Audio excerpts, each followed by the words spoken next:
ആദ്യം തന്നെ അമ്മ മാതാവിനും തിരുക്കുമാരനും 1 കോടി നന്ദി ഇവിടെ സാക്ഷ്യം പറയാൻ വന്നതിന്. പിന്നെ എൻ്റെ സ്ഥലം പട്ടിക്കാട്, തൃശ്ശൂർ ചെമ്പൂത്ര പട്ടിക്കാട്. എൻ്റെ പേര് നിർമ്മല. എനിക്ക് കിട്ടിയ സാക്ഷ്യം, ആദ്യം തന്നെ എൻ്റെ വീട്ടിൽ ഒരു മനസ്സമാധാനവും സന്തോഷം ഉണ്ടായിരുന്നില്ല. അപ്പോൾ ഞാൻ നിൽക്കണ വീട്ടിലെ ചേച്ചി പറഞ്ഞു, കൃപാസനത്തിലേക്ക് പോയി നോക്ക് നിർമ്മല എന്ന് പറഞ്ഞു. അവിടെ നിന്ന് ഒരാഴ്ച കഴിഞ്ഞപ്പോൾ എൻ്റെ വീട്ടിൽ ചെറിയ ചെറിയ മാറ്റങ്ങൾ വന്നു. അതിലൂടെ എനിക്ക് ഒരുപാട് സന്തോഷം വന്നു തുടങ്ങി. പിന്നെ എൻ്റെ ഭർത്താവും ഞാനും എപ്പോഴും പിണക്കാണ്. അപ്പോൾ ഞാൻ വിചാരിക്കും, മാതാവേ, എനിക്ക് എല്ലാവരും ജീവിക്കുന്നത് പോലെ നല്ലൊരു ജീവിതം കിട്ടണേ മാതാവേ എന്ന് ഞാൻ മാതാവിനോട് പ്രാർത്ഥിക്കാറുണ്ട്. അതിൻ്റെ പേരിൽ മാതാവ് എനിക്ക് ഒരുപാട് അനുഗ്രഹം തന്നു. എൻ്റെ മക്കളും മരുമക്കളും ഭർത്താവും എല്ലാവരും ഒരുപാട് സന്തോഷത്തിലാണ് ഇപ്പോൾ ജീവിക്കുന്നത്.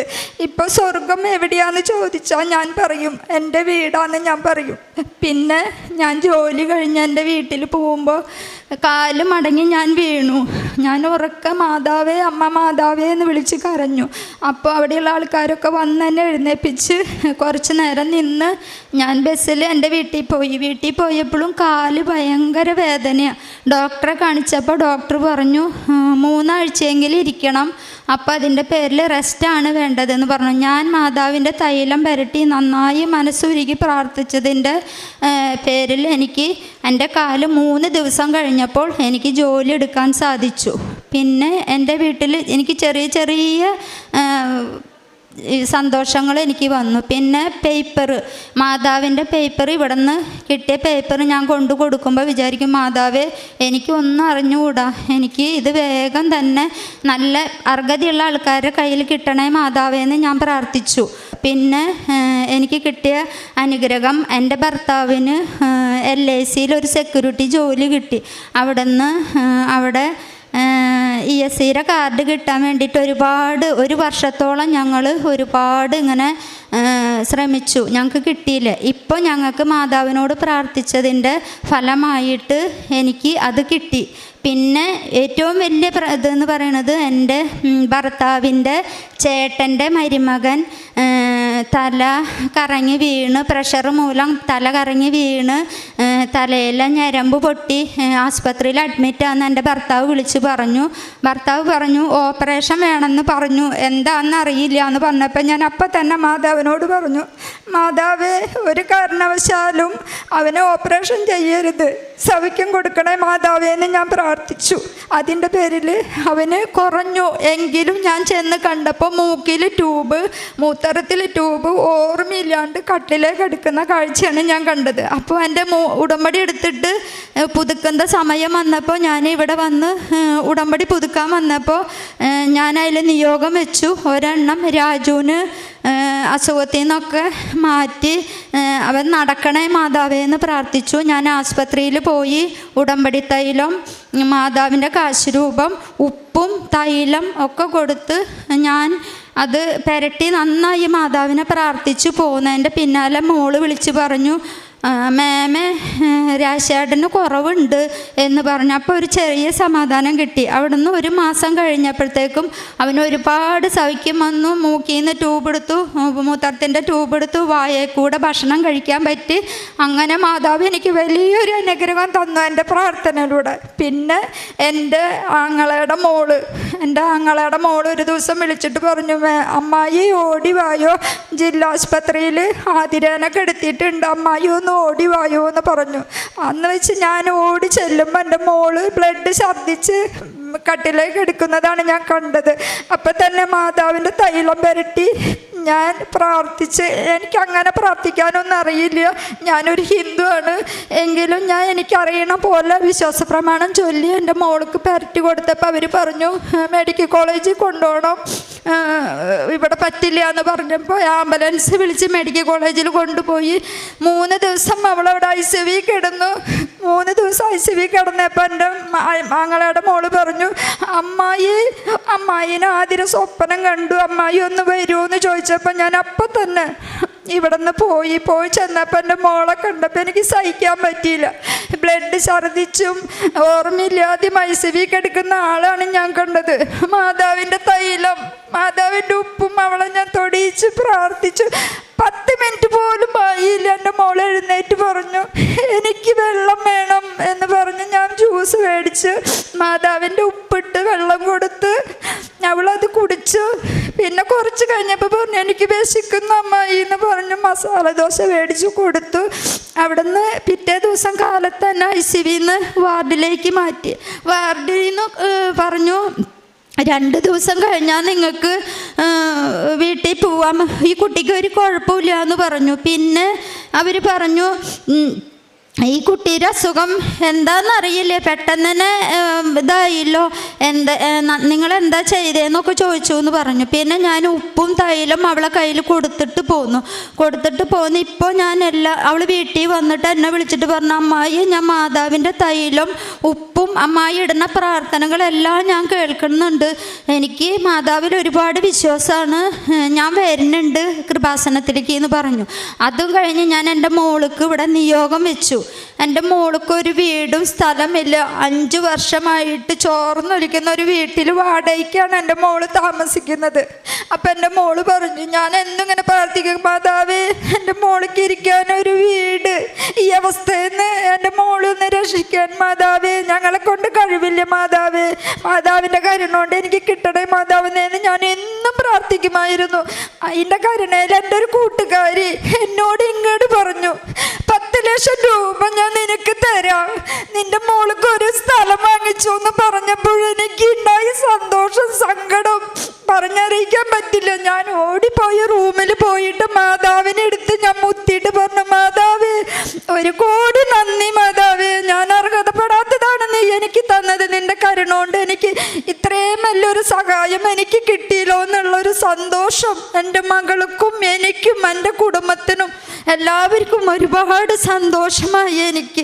പിന്നെ എൻ്റെ ഭർത്താവിന് കിഡ്നിയിൽ കല്ലുണ്ടെന്ന് ഈ ഇട പറഞ്ഞപ്പോൾ ഞാൻ പ്രാർത്ഥിച്ചു, ഇവിടെ നിയോഗം വെച്ചു മാതാവേ ഞങ്ങൾക്ക് കഴിവില്ല മാതാവേ, മരുന്ന് വാങ്ങിക്കാനും പോവാനും വരാനും ഒന്നും ഞങ്ങൾക്ക് കഴിവില്ല, എൻ്റെ മാതാവ് ഇത് മാറ്റി തരണേ, സ്കാൻ ചെയ്യുമ്പോൾ എനിക്ക് ഒരു കുഴപ്പമില്ല എന്ന് പറയണേ മാതാവേ എന്ന് ഞാൻ പ്രാർത്ഥിച്ചു.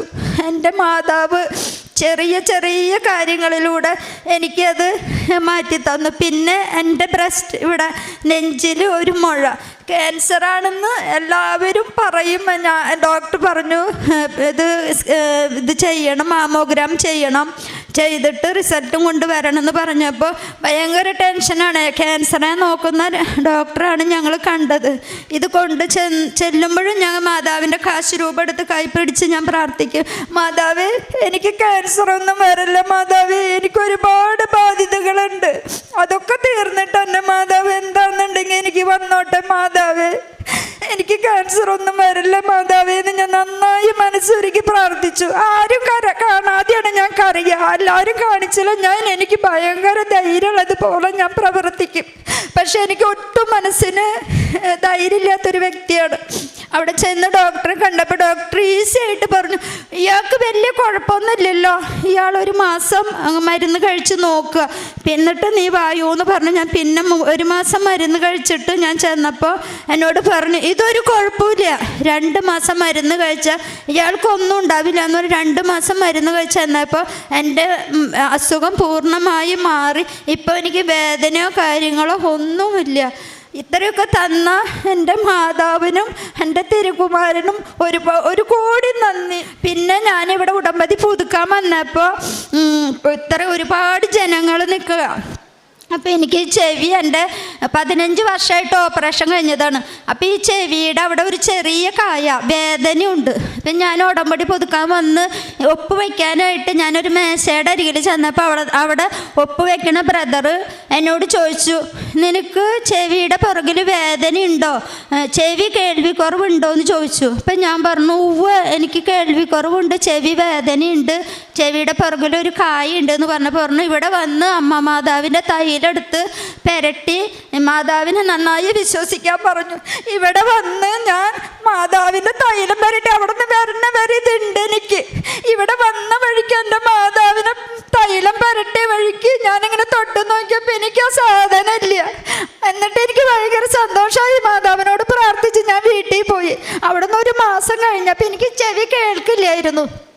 അപ്പം ഞാനിങ്ങനെ സാക്ഷ്യങ്ങൾ കേട്ട് നിൽക്കുന്ന സമയത്ത് ഞാൻ വെറുതെ എൻ്റെ ഈ ചെവിയിൽ വിരലിട്ടിട്ട് ഞാൻ ഈ ചെവി ഇങ്ങനെ നോക്കിയപ്പോൾ എനിക്ക് ഈ ചെവി കേൾക്കാം, എനിക്ക് നല്ലതുപോലെ ഈ ചെവി കേൾവി വന്നു. അപ്പോൾ ഞാൻ ചേച്ചിയോട് ഓടി ചെന്ന് കരഞ്ഞിട്ട് പറഞ്ഞു, ചേച്ചി എൻ്റെ ഈ ചെവി കേൾക്കാൻ എനിക്ക് ഇത്രയും നാളും എനിക്ക് കേൾക്കണുണ്ടായില്ല, ഇപ്പം എനിക്ക് ഈ ചെവി കേൾക്കാൻ ചേച്ചി എന്ന് പറഞ്ഞു. പിന്നെ എൻ്റെ മാതാവ് എൻ്റെ സ്വപ്നത്തിൽ വന്നിട്ട് എനിക്ക് എന്ത് വിഷമമുണ്ടെങ്കിലും മാതാവ് സ്വപ്നത്തിൽ വന്ന് എന്നോട് പറയും, നീ എന്തിനാ കരയണ, നീ എന്തിനാ വിഷമിക്കണ, അങ്ങനെയൊന്നും വിഷമിക്കണ്ട, നിനക്ക് നല്ലത് വരും, നിനക്ക് നല്ലത് വരും. എനിക്ക് ഒരുപാട് ഇങ്ങനെ കാര്യങ്ങൾ പറഞ്ഞു തരും. പിന്നെ ഞാൻ എൻ്റെ അമ്മോട് പറയണ പോലെ ഞാൻ തല്ലുകൂടും. എനിക്ക് മാതാവ് എനിക്ക് ദേഷ്യം വരുന്നുണ്ട് കേട്ടോ, ഇപ്പം കാണാനില്ലേ, ഇപ്പം എത്ര നാളായി ഞാൻ കണ്ടിട്ട്, ഞാൻ പ്രാർത്ഥിക്കാനിരിക്കുമ്പോൾ അങ്ങനെയൊക്കെ പറയും. അപ്പോൾ എൻ്റെ കണ്ണിലേക്ക് മെഴുകുതി കത്തിച്ച് പ്രാർത്ഥിക്കാനിരിക്കുമ്പോൾ എൻ്റെ കണ്ണിലേക്ക് നല്ല വെളിച്ചത്തിന് ശക്തിമായ എൻ്റെ രണ്ട് കണ്ണിലേക്ക് നല്ല വെളിച്ചം ഇങ്ങനെ അടിക്കുക. അപ്പം ഞാൻ വിചാരിക്കും, എൻ്റെ മാതാവ് എൻ്റെ കൂടെ വന്നില്ലേ മാതാവ്. ഞാൻ എവിടെ പോകുമ്പോൾ ചേച്ചി പറയും, നിർമ്മല വിഷമിക്കണ്ട, കൂടെ മാതാവ് ഉണ്ടാവും. കാരണം ഞാനൊരു ഹിന്ദു ആണ്, കൊന്ന ചൊല്ലാൻ അറിയില്ല, പ്രാർത്ഥനകൾ പ്രാർത്ഥിക്കാൻ അറിയില്ല, എഴുത്തും വായനയില്ല, പുസ്തകം നോക്കി എനിക്ക് വായിക്കാൻ അറിയില്ല. യൂട്യൂബിൽ മൊബൈൽ വെച്ചിട്ടാണ് ഞാൻ പ്രാർത്ഥനകൾ ചൊല്ലുക, പ്രാർത്ഥിക്കുക ഒക്കെ. വിശ്വാസ പ്രമാണം ഞാൻ മൊബൈലിലാണ് കേൾക്കുക, പറയുകയൊക്കെ ചെയ്യുക. അത്രയും അറിവില്ലാത്ത എനിക്ക് എൻ്റെ അമ്മ മാതാവ് ഇത്രയും അറിവും ഇത്രയും കാര്യങ്ങളും ചെയ്ത് തന്ന എൻ്റെ അമ്മ മാതാവിന് ഒരു കോടി നന്ദി, എൻ്റെ തിരുകുമാരനും ഒരു കോടി നന്ദി. ഇവിടെ സാക്ഷ്യം പറയാൻ വരിക എന്ന് പറയുമ്പോൾ എനിക്ക് ടെൻഷനാണ്. ഞാൻ മൈക്ക് പിടിച്ച് സംസാരിച്ചിട്ടില്ല, ഒരാളുടെ വേദിയിൽ ഞാൻ നിന്ന് സംസാരിച്ചിട്ടില്ല. എനിക്കിത് പറയാൻ പറ്റുമോ എന്ന് എനിക്ക് ഭയങ്കര ടെൻഷനായിരുന്നു. എൻ്റെ അമ്മ മാതാവിൻ്റെ കാഴ്ചരൂപം എൻ്റെ കയ്യിൽ പിടിച്ചിട്ട് ഞാൻ പറഞ്ഞു, മാതാവേ എനിക്കൊരു തെറ്റും കൂടാതെ എനിക്ക് സാക്ഷ്യം പറയാൻ സാധിക്കണേ മാതാവേ എന്ന് മാത്രം ഞാൻ അവിടെ ഇരുന്ന് പറഞ്ഞ് കരഞ്ഞ് പ്രാർത്ഥിച്ചത്. പക്ഷേ ഇത്രയോളം കാര്യങ്ങൾ എനിക്ക് ഒരു തെറ്റും കൂടാതെ ഓർമ്മ വെച്ച് പറയാൻ എൻ്റെ മാതാവ് എനിക്ക് അനുഗ്രഹം തന്നു. ഈശോനെ പിന്നെ ഞാൻ ഈശോനെ സ്വപ്നം കണ്ടു. ഞാൻ എന്നും പറയും, ഞാനൊരു വീട്ടിൽ വേലയ്ക്ക് നിൽക്കുന്നതാണ്. അപ്പം ഞാൻ പറയും, ഞാൻ അടുക്കളയിൽ ജോലി ചെയ്യുന്ന കാരണമായിരിക്കും എന്നെ ഇഷ്ടമില്ലാത്തത്. ഞാൻ അടുക്കളയിലല്ല എപ്പോഴും നിൽക്കുക, ഫ്രണ്ടിലേക്കൊന്നും ഞാൻ അധികം പോവില്ലല്ലോ. അപ്പോൾ എന്നെ കാണാൻ ആരും വരൂല, നിങ്ങൾക്കൊന്നും എന്നെ ഇഷ്ടമല്ല എന്ന് ഞാൻ പറയും. ഒരു ദിവസം 5 മണിക്ക് എണീറ്റിട്ട് ഞാൻ വാതിൽ തുറക്കുമ്പോൾ, അടുക്കളയുടെ വാതിൽ തുറക്കുമ്പോൾ 1 മണിക്കൂറോളം എനിക്ക് മുല്ലപ്പൂവിൻ്റെ ആണോ അത് സ്വർഗത്തിലെ മണമെന്ന് ഞാൻ പറഞ്ഞു കേട്ടിട്ടുണ്ട്, അതുപോലെയൊക്കെ ഭയങ്കര നല്ല സുഗന്ധം. 5 മണി നേരത്ത് 1 മണിക്കൂറോളം എനിക്ക് ആ സുഗന്ധം, ഒരു വട്ടത്ത് മാത്രം ആ സുഗന്ധം, അങ്ങോട്ടോ ഇങ്ങോട്ടോ നീങ്ങുമ്പോൾ ഇല്ല. എന്നിട്ട് ഞാൻ പറയുന്നത് കേട്ടിട്ടുണ്ട്, മാതാവ് വരുമ്പോൾ ഇങ്ങനെ മണം ഉണ്ടാവും എന്ന് പറയുന്നത് കേട്ടിട്ടുണ്ട്. അപ്പം ഞാൻ എൻ്റെ മാതാവ് വന്ന് എനിക്ക് എൻ്റെ മാതാവിൻ്റെ മണം അനുഭവിക്കാൻ പറ്റിയെന്നുള്ള സന്തോഷം എനിക്ക് പറഞ്ഞറിയിക്കാൻ പറ്റില്ല. പിന്നെ ഞാൻ പറഞ്ഞു, എല്ലാവരും ഈശോനെ കാണുന്നുണ്ട്, എനിക്ക് ഈശോനെ ഒന്ന് കാണാൻ പറ്റില്ലല്ലോ, എനിക്ക് ഈശോനെ ഒന്ന് കാണാൻ ഞാൻ ഇടയ്ക്കൊക്കെ ഇങ്ങനെ ചിന്തിക്കും. ഒരു ദിവസം ഞാനിങ്ങനെ കിടന്നിങ്ങനെ മയങ്ങി പോയിട്ടുള്ളൂ.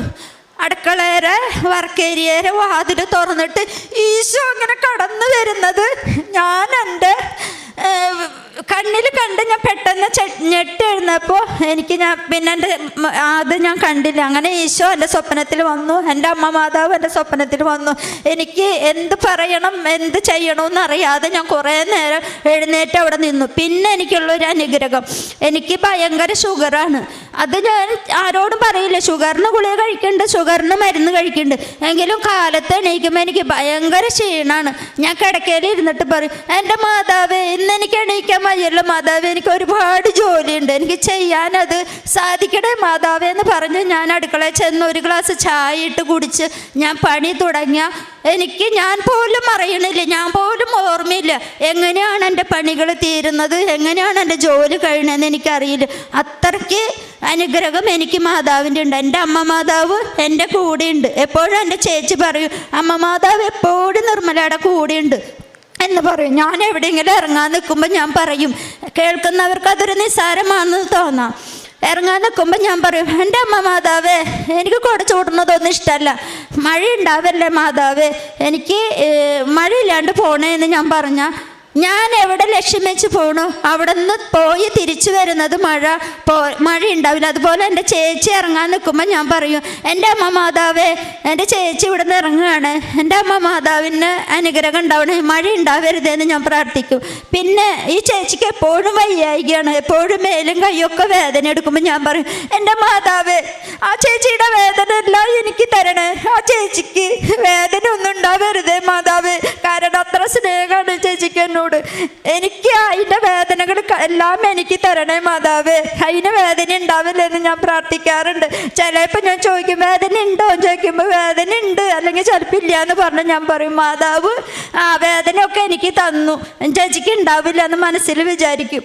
ഇത്രയൊക്കെ ഭാഗ്യം തന്ന് ഈ അൽത്താരയിൽ, ഈ പുണ്യമായ അൽത്താരയിൽ നിന്ന് സാക്ഷ്യം പറയാൻ എനിക്ക് സാധിച്ചതിന് ഒരു കോടി നന്ദി പറഞ്ഞാൽ തീരില്ല. പിന്നെ പത്രം കൊടുക്കാൻ ഞാൻ വീട്ടിൽ ജോലിക്ക് നിൽക്കുന്നതാണ്. അപ്പോൾ 2 മണിയാകുമ്പോൾ അവിടുത്തെ മോന് ഊണ് കഴിക്കാൻ വരും. അപ്പോൾ ഇവിടെ ഉടമ്പടി പുതുക്കിയിട്ട് 3 കെട്ട് പത്രം ഉണ്ടായി.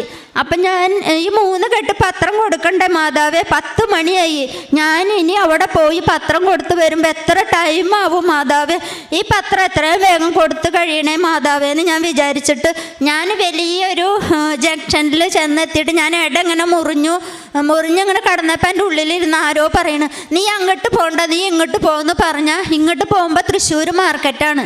അവിടെ നിന്ന് ഞാൻ ഇവിടെ നിന്ന് അങ്ങോട്ട് കടന്ന് ഞാൻ ചെല്ലുമ്പോൾ എൻ്റെ കയ്യിൽ 3 കെട്ട് പത്രമുണ്ട്.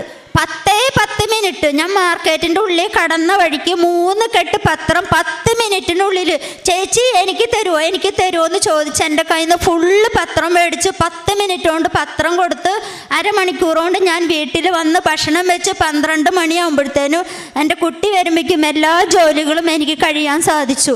ഇത് എൻ്റെ മാതാവിൻ്റെ ഏറ്റവും വലിയൊരു അനുഗ്രഹമായിട്ട് ഞാൻ വിചാരിക്കുന്നു. എനിക്ക് എത്ര പത്രം കൊടുത്താലും മതിയാവില്ല, എനിക്ക് ഒരുപാട് പത്രം കൊടുക്കണമെന്നാണ് ആഗ്രഹം. പിന്നെ ഞാൻ യൂട്യൂബിൽ, എനിക്ക് അങ്ങനെയൊന്നും യൂട്യൂബ് കാര്യങ്ങളൊന്നും ചെയ്യാൻ അറിയില്ലെങ്കിലും ഞാൻ യൂട്യൂബിൽ സാക്ഷ്യങ്ങൾ കേൾക്കും, ഒരുപാട് കേൾക്കും. പിന്നെ ഒരുപാട് ആൾക്കാർക്ക് സാക്ഷ്യങ്ങൾ ഞാൻ കേൾക്കാനായിട്ട് അവർക്ക് ഇട്ട് കൊടുക്കും, എൻ്റെ സ്റ്റാറ്റസിൽ ഇട്ട് കൊടുക്കും. അങ്ങനെ ഞാൻ ഇട്ട് കൊടുക്കാൻ വൈകിട്ടുണ്ടെങ്കിൽ എന്നോട് ഇങ്ങോട്ട് ചോദിക്കും, ചേച്ചി ഞങ്ങൾക്ക് സാക്ഷ്യങ്ങൾ കിട്ടിയില്ല, ഞങ്ങൾക്ക് പ്രാർത്ഥന കിട്ടിയില്ല, ഇട്ടതായോ എന്ന് പറയും. അപ്പം എൻ്റെ ജോലി തിരക്കൊണ്ട് ഞാൻ ചിലപ്പോൾ മറന്നതായിരിക്കും, അപ്പം ഞാൻ ഉടനെ തന്നെ അതിട്ട് കൊടുക്കും. അങ്ങനെയാണ് എൻ്റെ കാരുണ്യ പ്രവർത്തനം ചെയ്യാമെന്ന് പറഞ്ഞാൽ ഞാൻ മെഡിക്കൽ കോളേജിൽ പോവും. ഞാനിങ്ങനെ എന്നിൽ ഉള്ളത് ഞാനിങ്ങനെ രോഗികളെ കണ്ട് ഞാൻ ഉള്ളത് കൊടുക്കും. പിന്നെ എൻ്റെ ഞാനിങ്ങനെ ഇവിടേക്ക് ഡോക്ടറെ കാണാൻ പോയപ്പോൾ ഒരു കുട്ടീനെ, ക്യാൻസറായ ഒരു കുട്ടീനെ പരിചയപ്പെട്ടു. അപ്പോൾ ഞാൻ ജോലി എടുത്ത് എനിക്ക് കിട്ടുന്നതിൽ ഓഹരി എല്ലാ മാസം ഞാൻ ആ കുട്ടിക്ക് കൊടുക്കും. പിന്നെ ഭക്ഷണത്തിന് പൈസ കൊടുക്കും. അതാണ് എൻ്റെ പ്രേക്ഷിക പ്രവർത്തനം.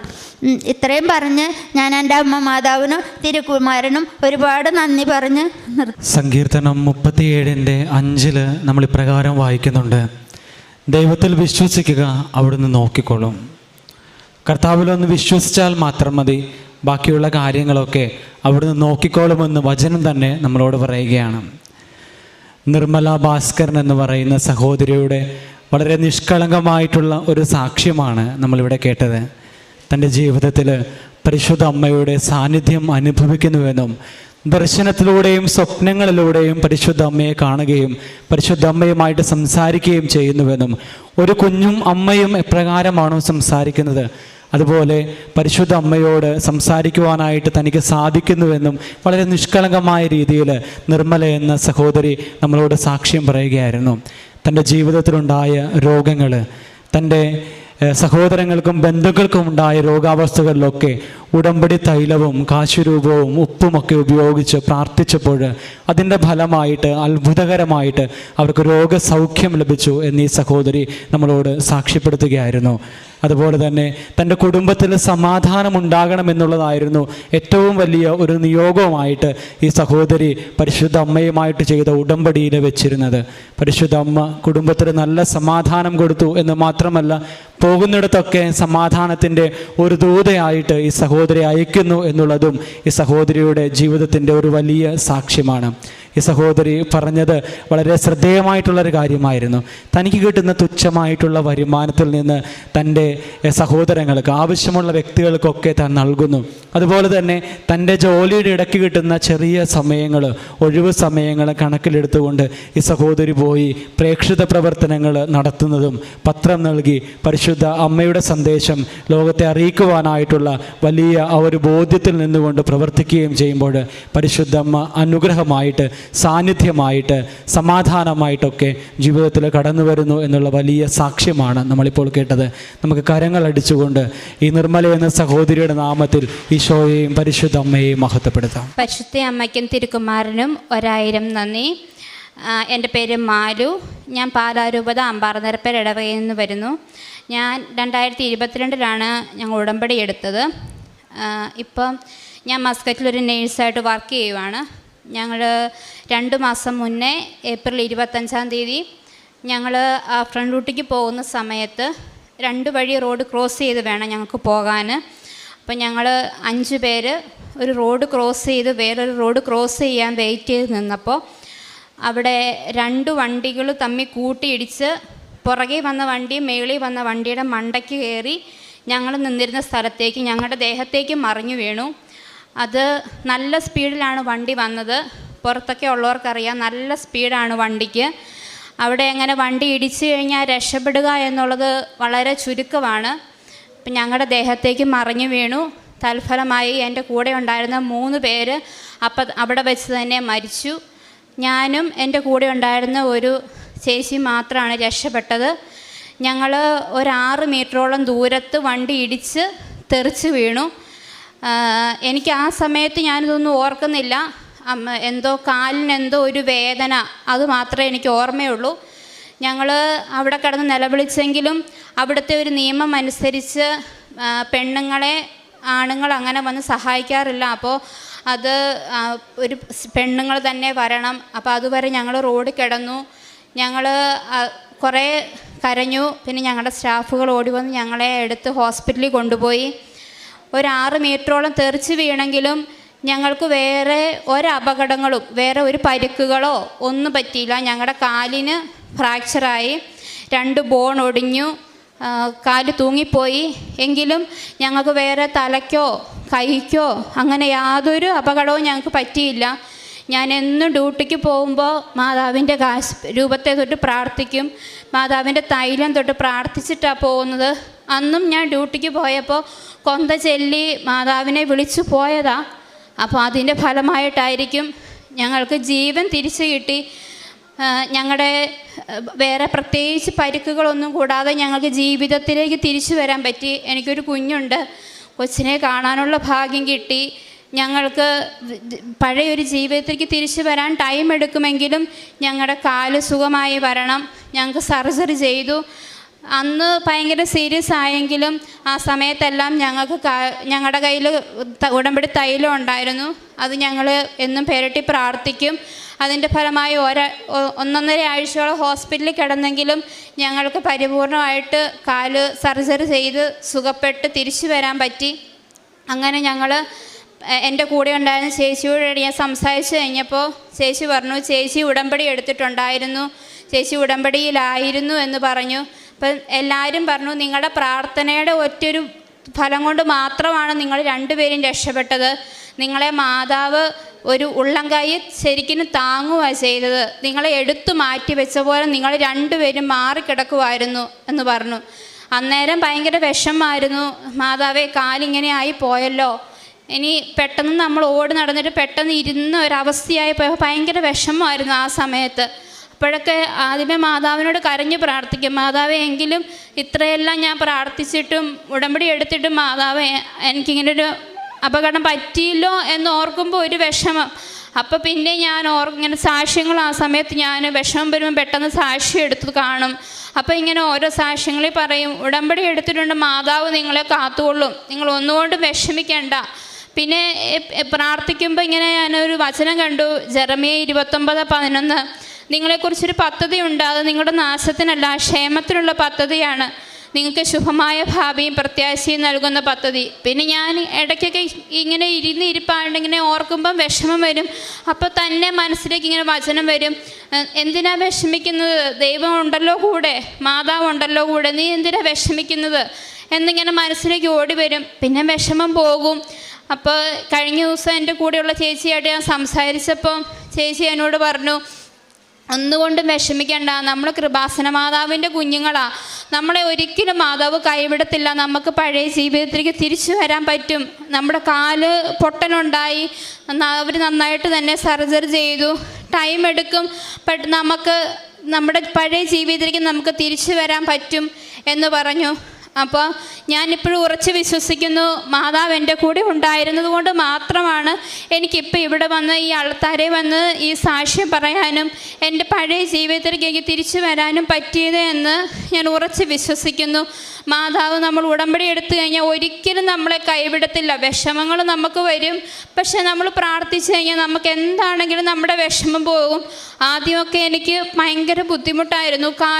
കാല് ശരിക്കും ഉണ്ടെന്ന് പറഞ്ഞാലും നമുക്കൊരു കമ്പി, ജീവനില്ലാത്തൊരു കമ്പിയുടെ ഫീലിംഗാണ് നമ്മുടെ കാലിന്. നമ്മളെപ്പോഴും കാല് നമ്മുടെ ഒറിജിനലായിട്ടുള്ള ഒരു കാലും ഇത് കമ്പിയൊക്കെ വെച്ച് കഴിയുമ്പോൾ ഉള്ളൊരു ബുദ്ധിമുട്ടും ഭയങ്കര വ്യത്യാസമാണ്.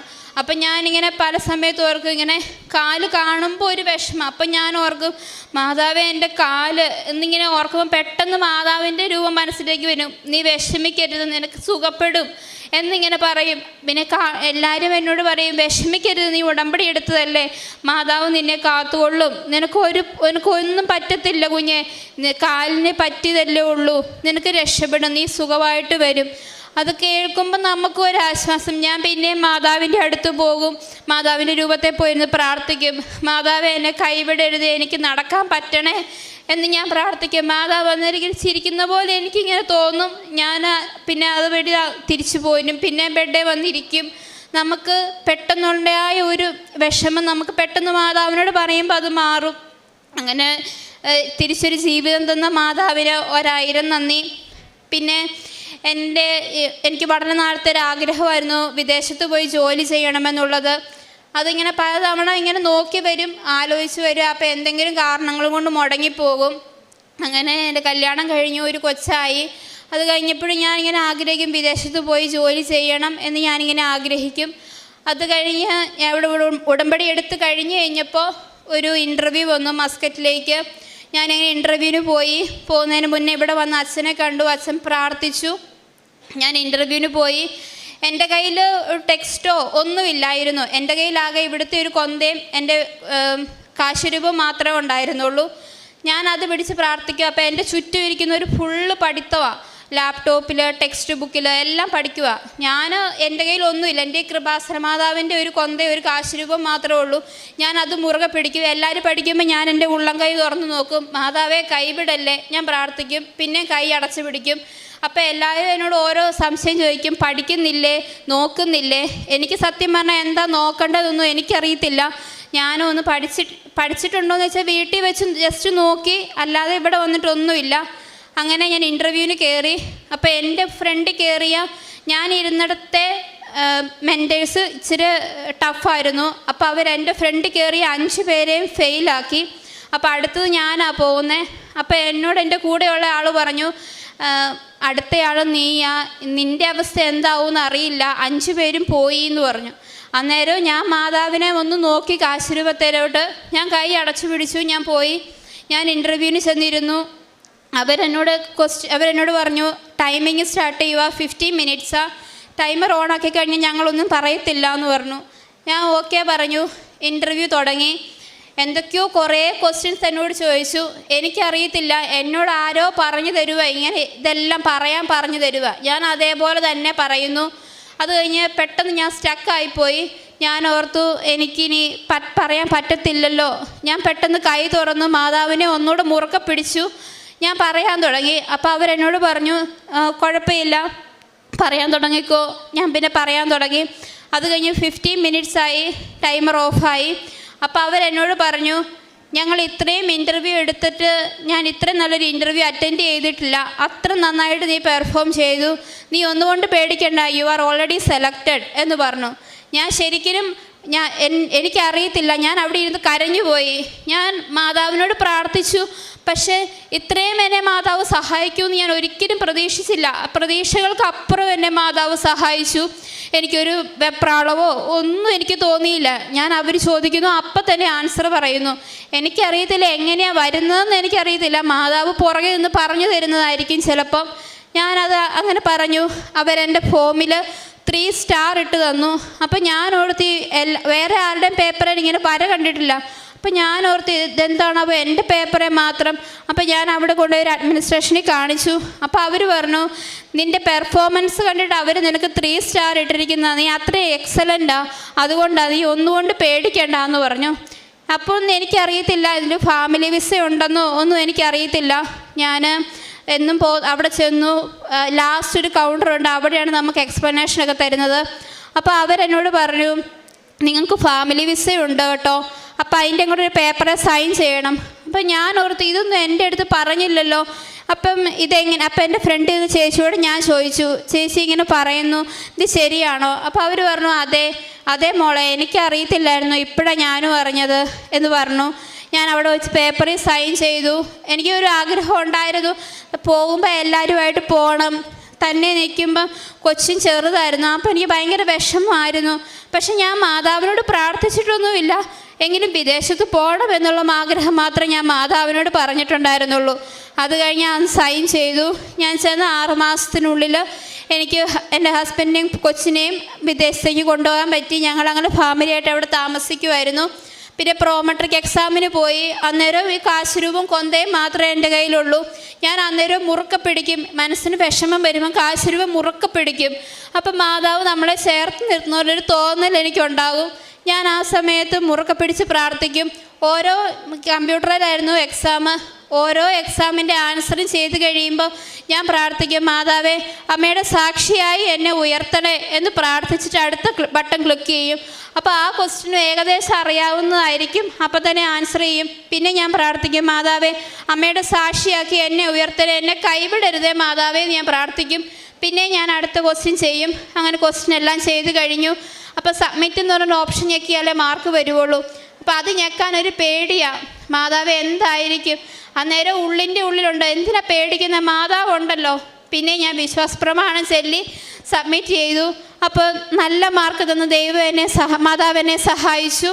അതിന് മാതാവിന് 1000 നന്ദി. പിന്നെ എൻ്റെ ഹസ്ബൻഡിൻ്റെ കയ്യിലും എൻ്റെ കുഞ്ഞിൻ്റെ ചുണ്ടിൻ്റെ താഴെയായിട്ട് ഒരു അരിമ്പാറ വന്നു. അപ്പം കുഞ്ഞിനത് ഭയങ്കര അസ്വസ്ഥതയായിരുന്നു. ഞങ്ങൾക്ക് ഒരു ഉമ്മ തരുമോ? ഒന്നും ചെയ്യത്തില്ല, ചോദിച്ചു കഴിഞ്ഞാൽ മാറിപ്പോകും. അത് ഒരു അവസാനമായപ്പോൾ ഒരു അരിയോളം മുഴുത്തു, അത് പറഞ്ഞു പോകുന്നില്ല. ഞങ്ങൾ ഹോസ്പിറ്റലിൽ കൊണ്ടുപോയി കാണിച്ചു.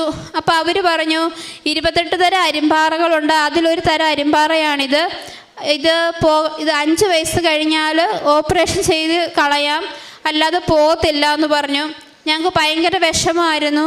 ഞാൻ പറഞ്ഞു, ഞങ്ങളപ്പോൾ തീരുമാനിച്ചു, ഏതായാലും മാതാവിൻ്റെ തൈലം ഉണ്ടല്ലോ, മാതാവ് നമ്മളെ കൈവിടത്തില്ല, മാതാവിനോട് പ്രാർത്ഥിക്കാമെന്ന് പറഞ്ഞു. ഞങ്ങളെന്നും തൈലം തൊട്ട് പ്രാർത്ഥിക്കുമായിരുന്നു. ആ സമയത്ത് തന്നെയാണ് ഹസ്ബൻഡിൻ്റെ കയ്യിൽ കുറേ അരിമ്പാറകൾ ഇങ്ങനെ വന്നു, തുരുതുര അരിമ്പാറ. കൊച്ചിനെ എടുക്കാനൊക്കെ ഒരു പേടിയായിരുന്നു, കൊച്ചിന് പടരുമോ എന്ന്.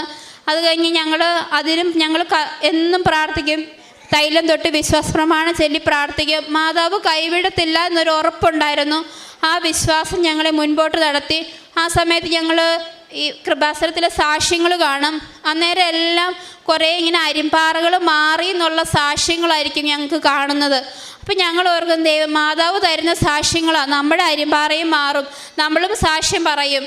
ഇപ്പം എത്ര പേരായി അരിമ്പാറ മാറിയതിനെ പറ്റി സാക്ഷ്യം പറഞ്ഞിരിക്കുന്നത്. അത് വന്നു കഴിയും ഭയങ്കര ബുദ്ധിമുട്ടാണ്.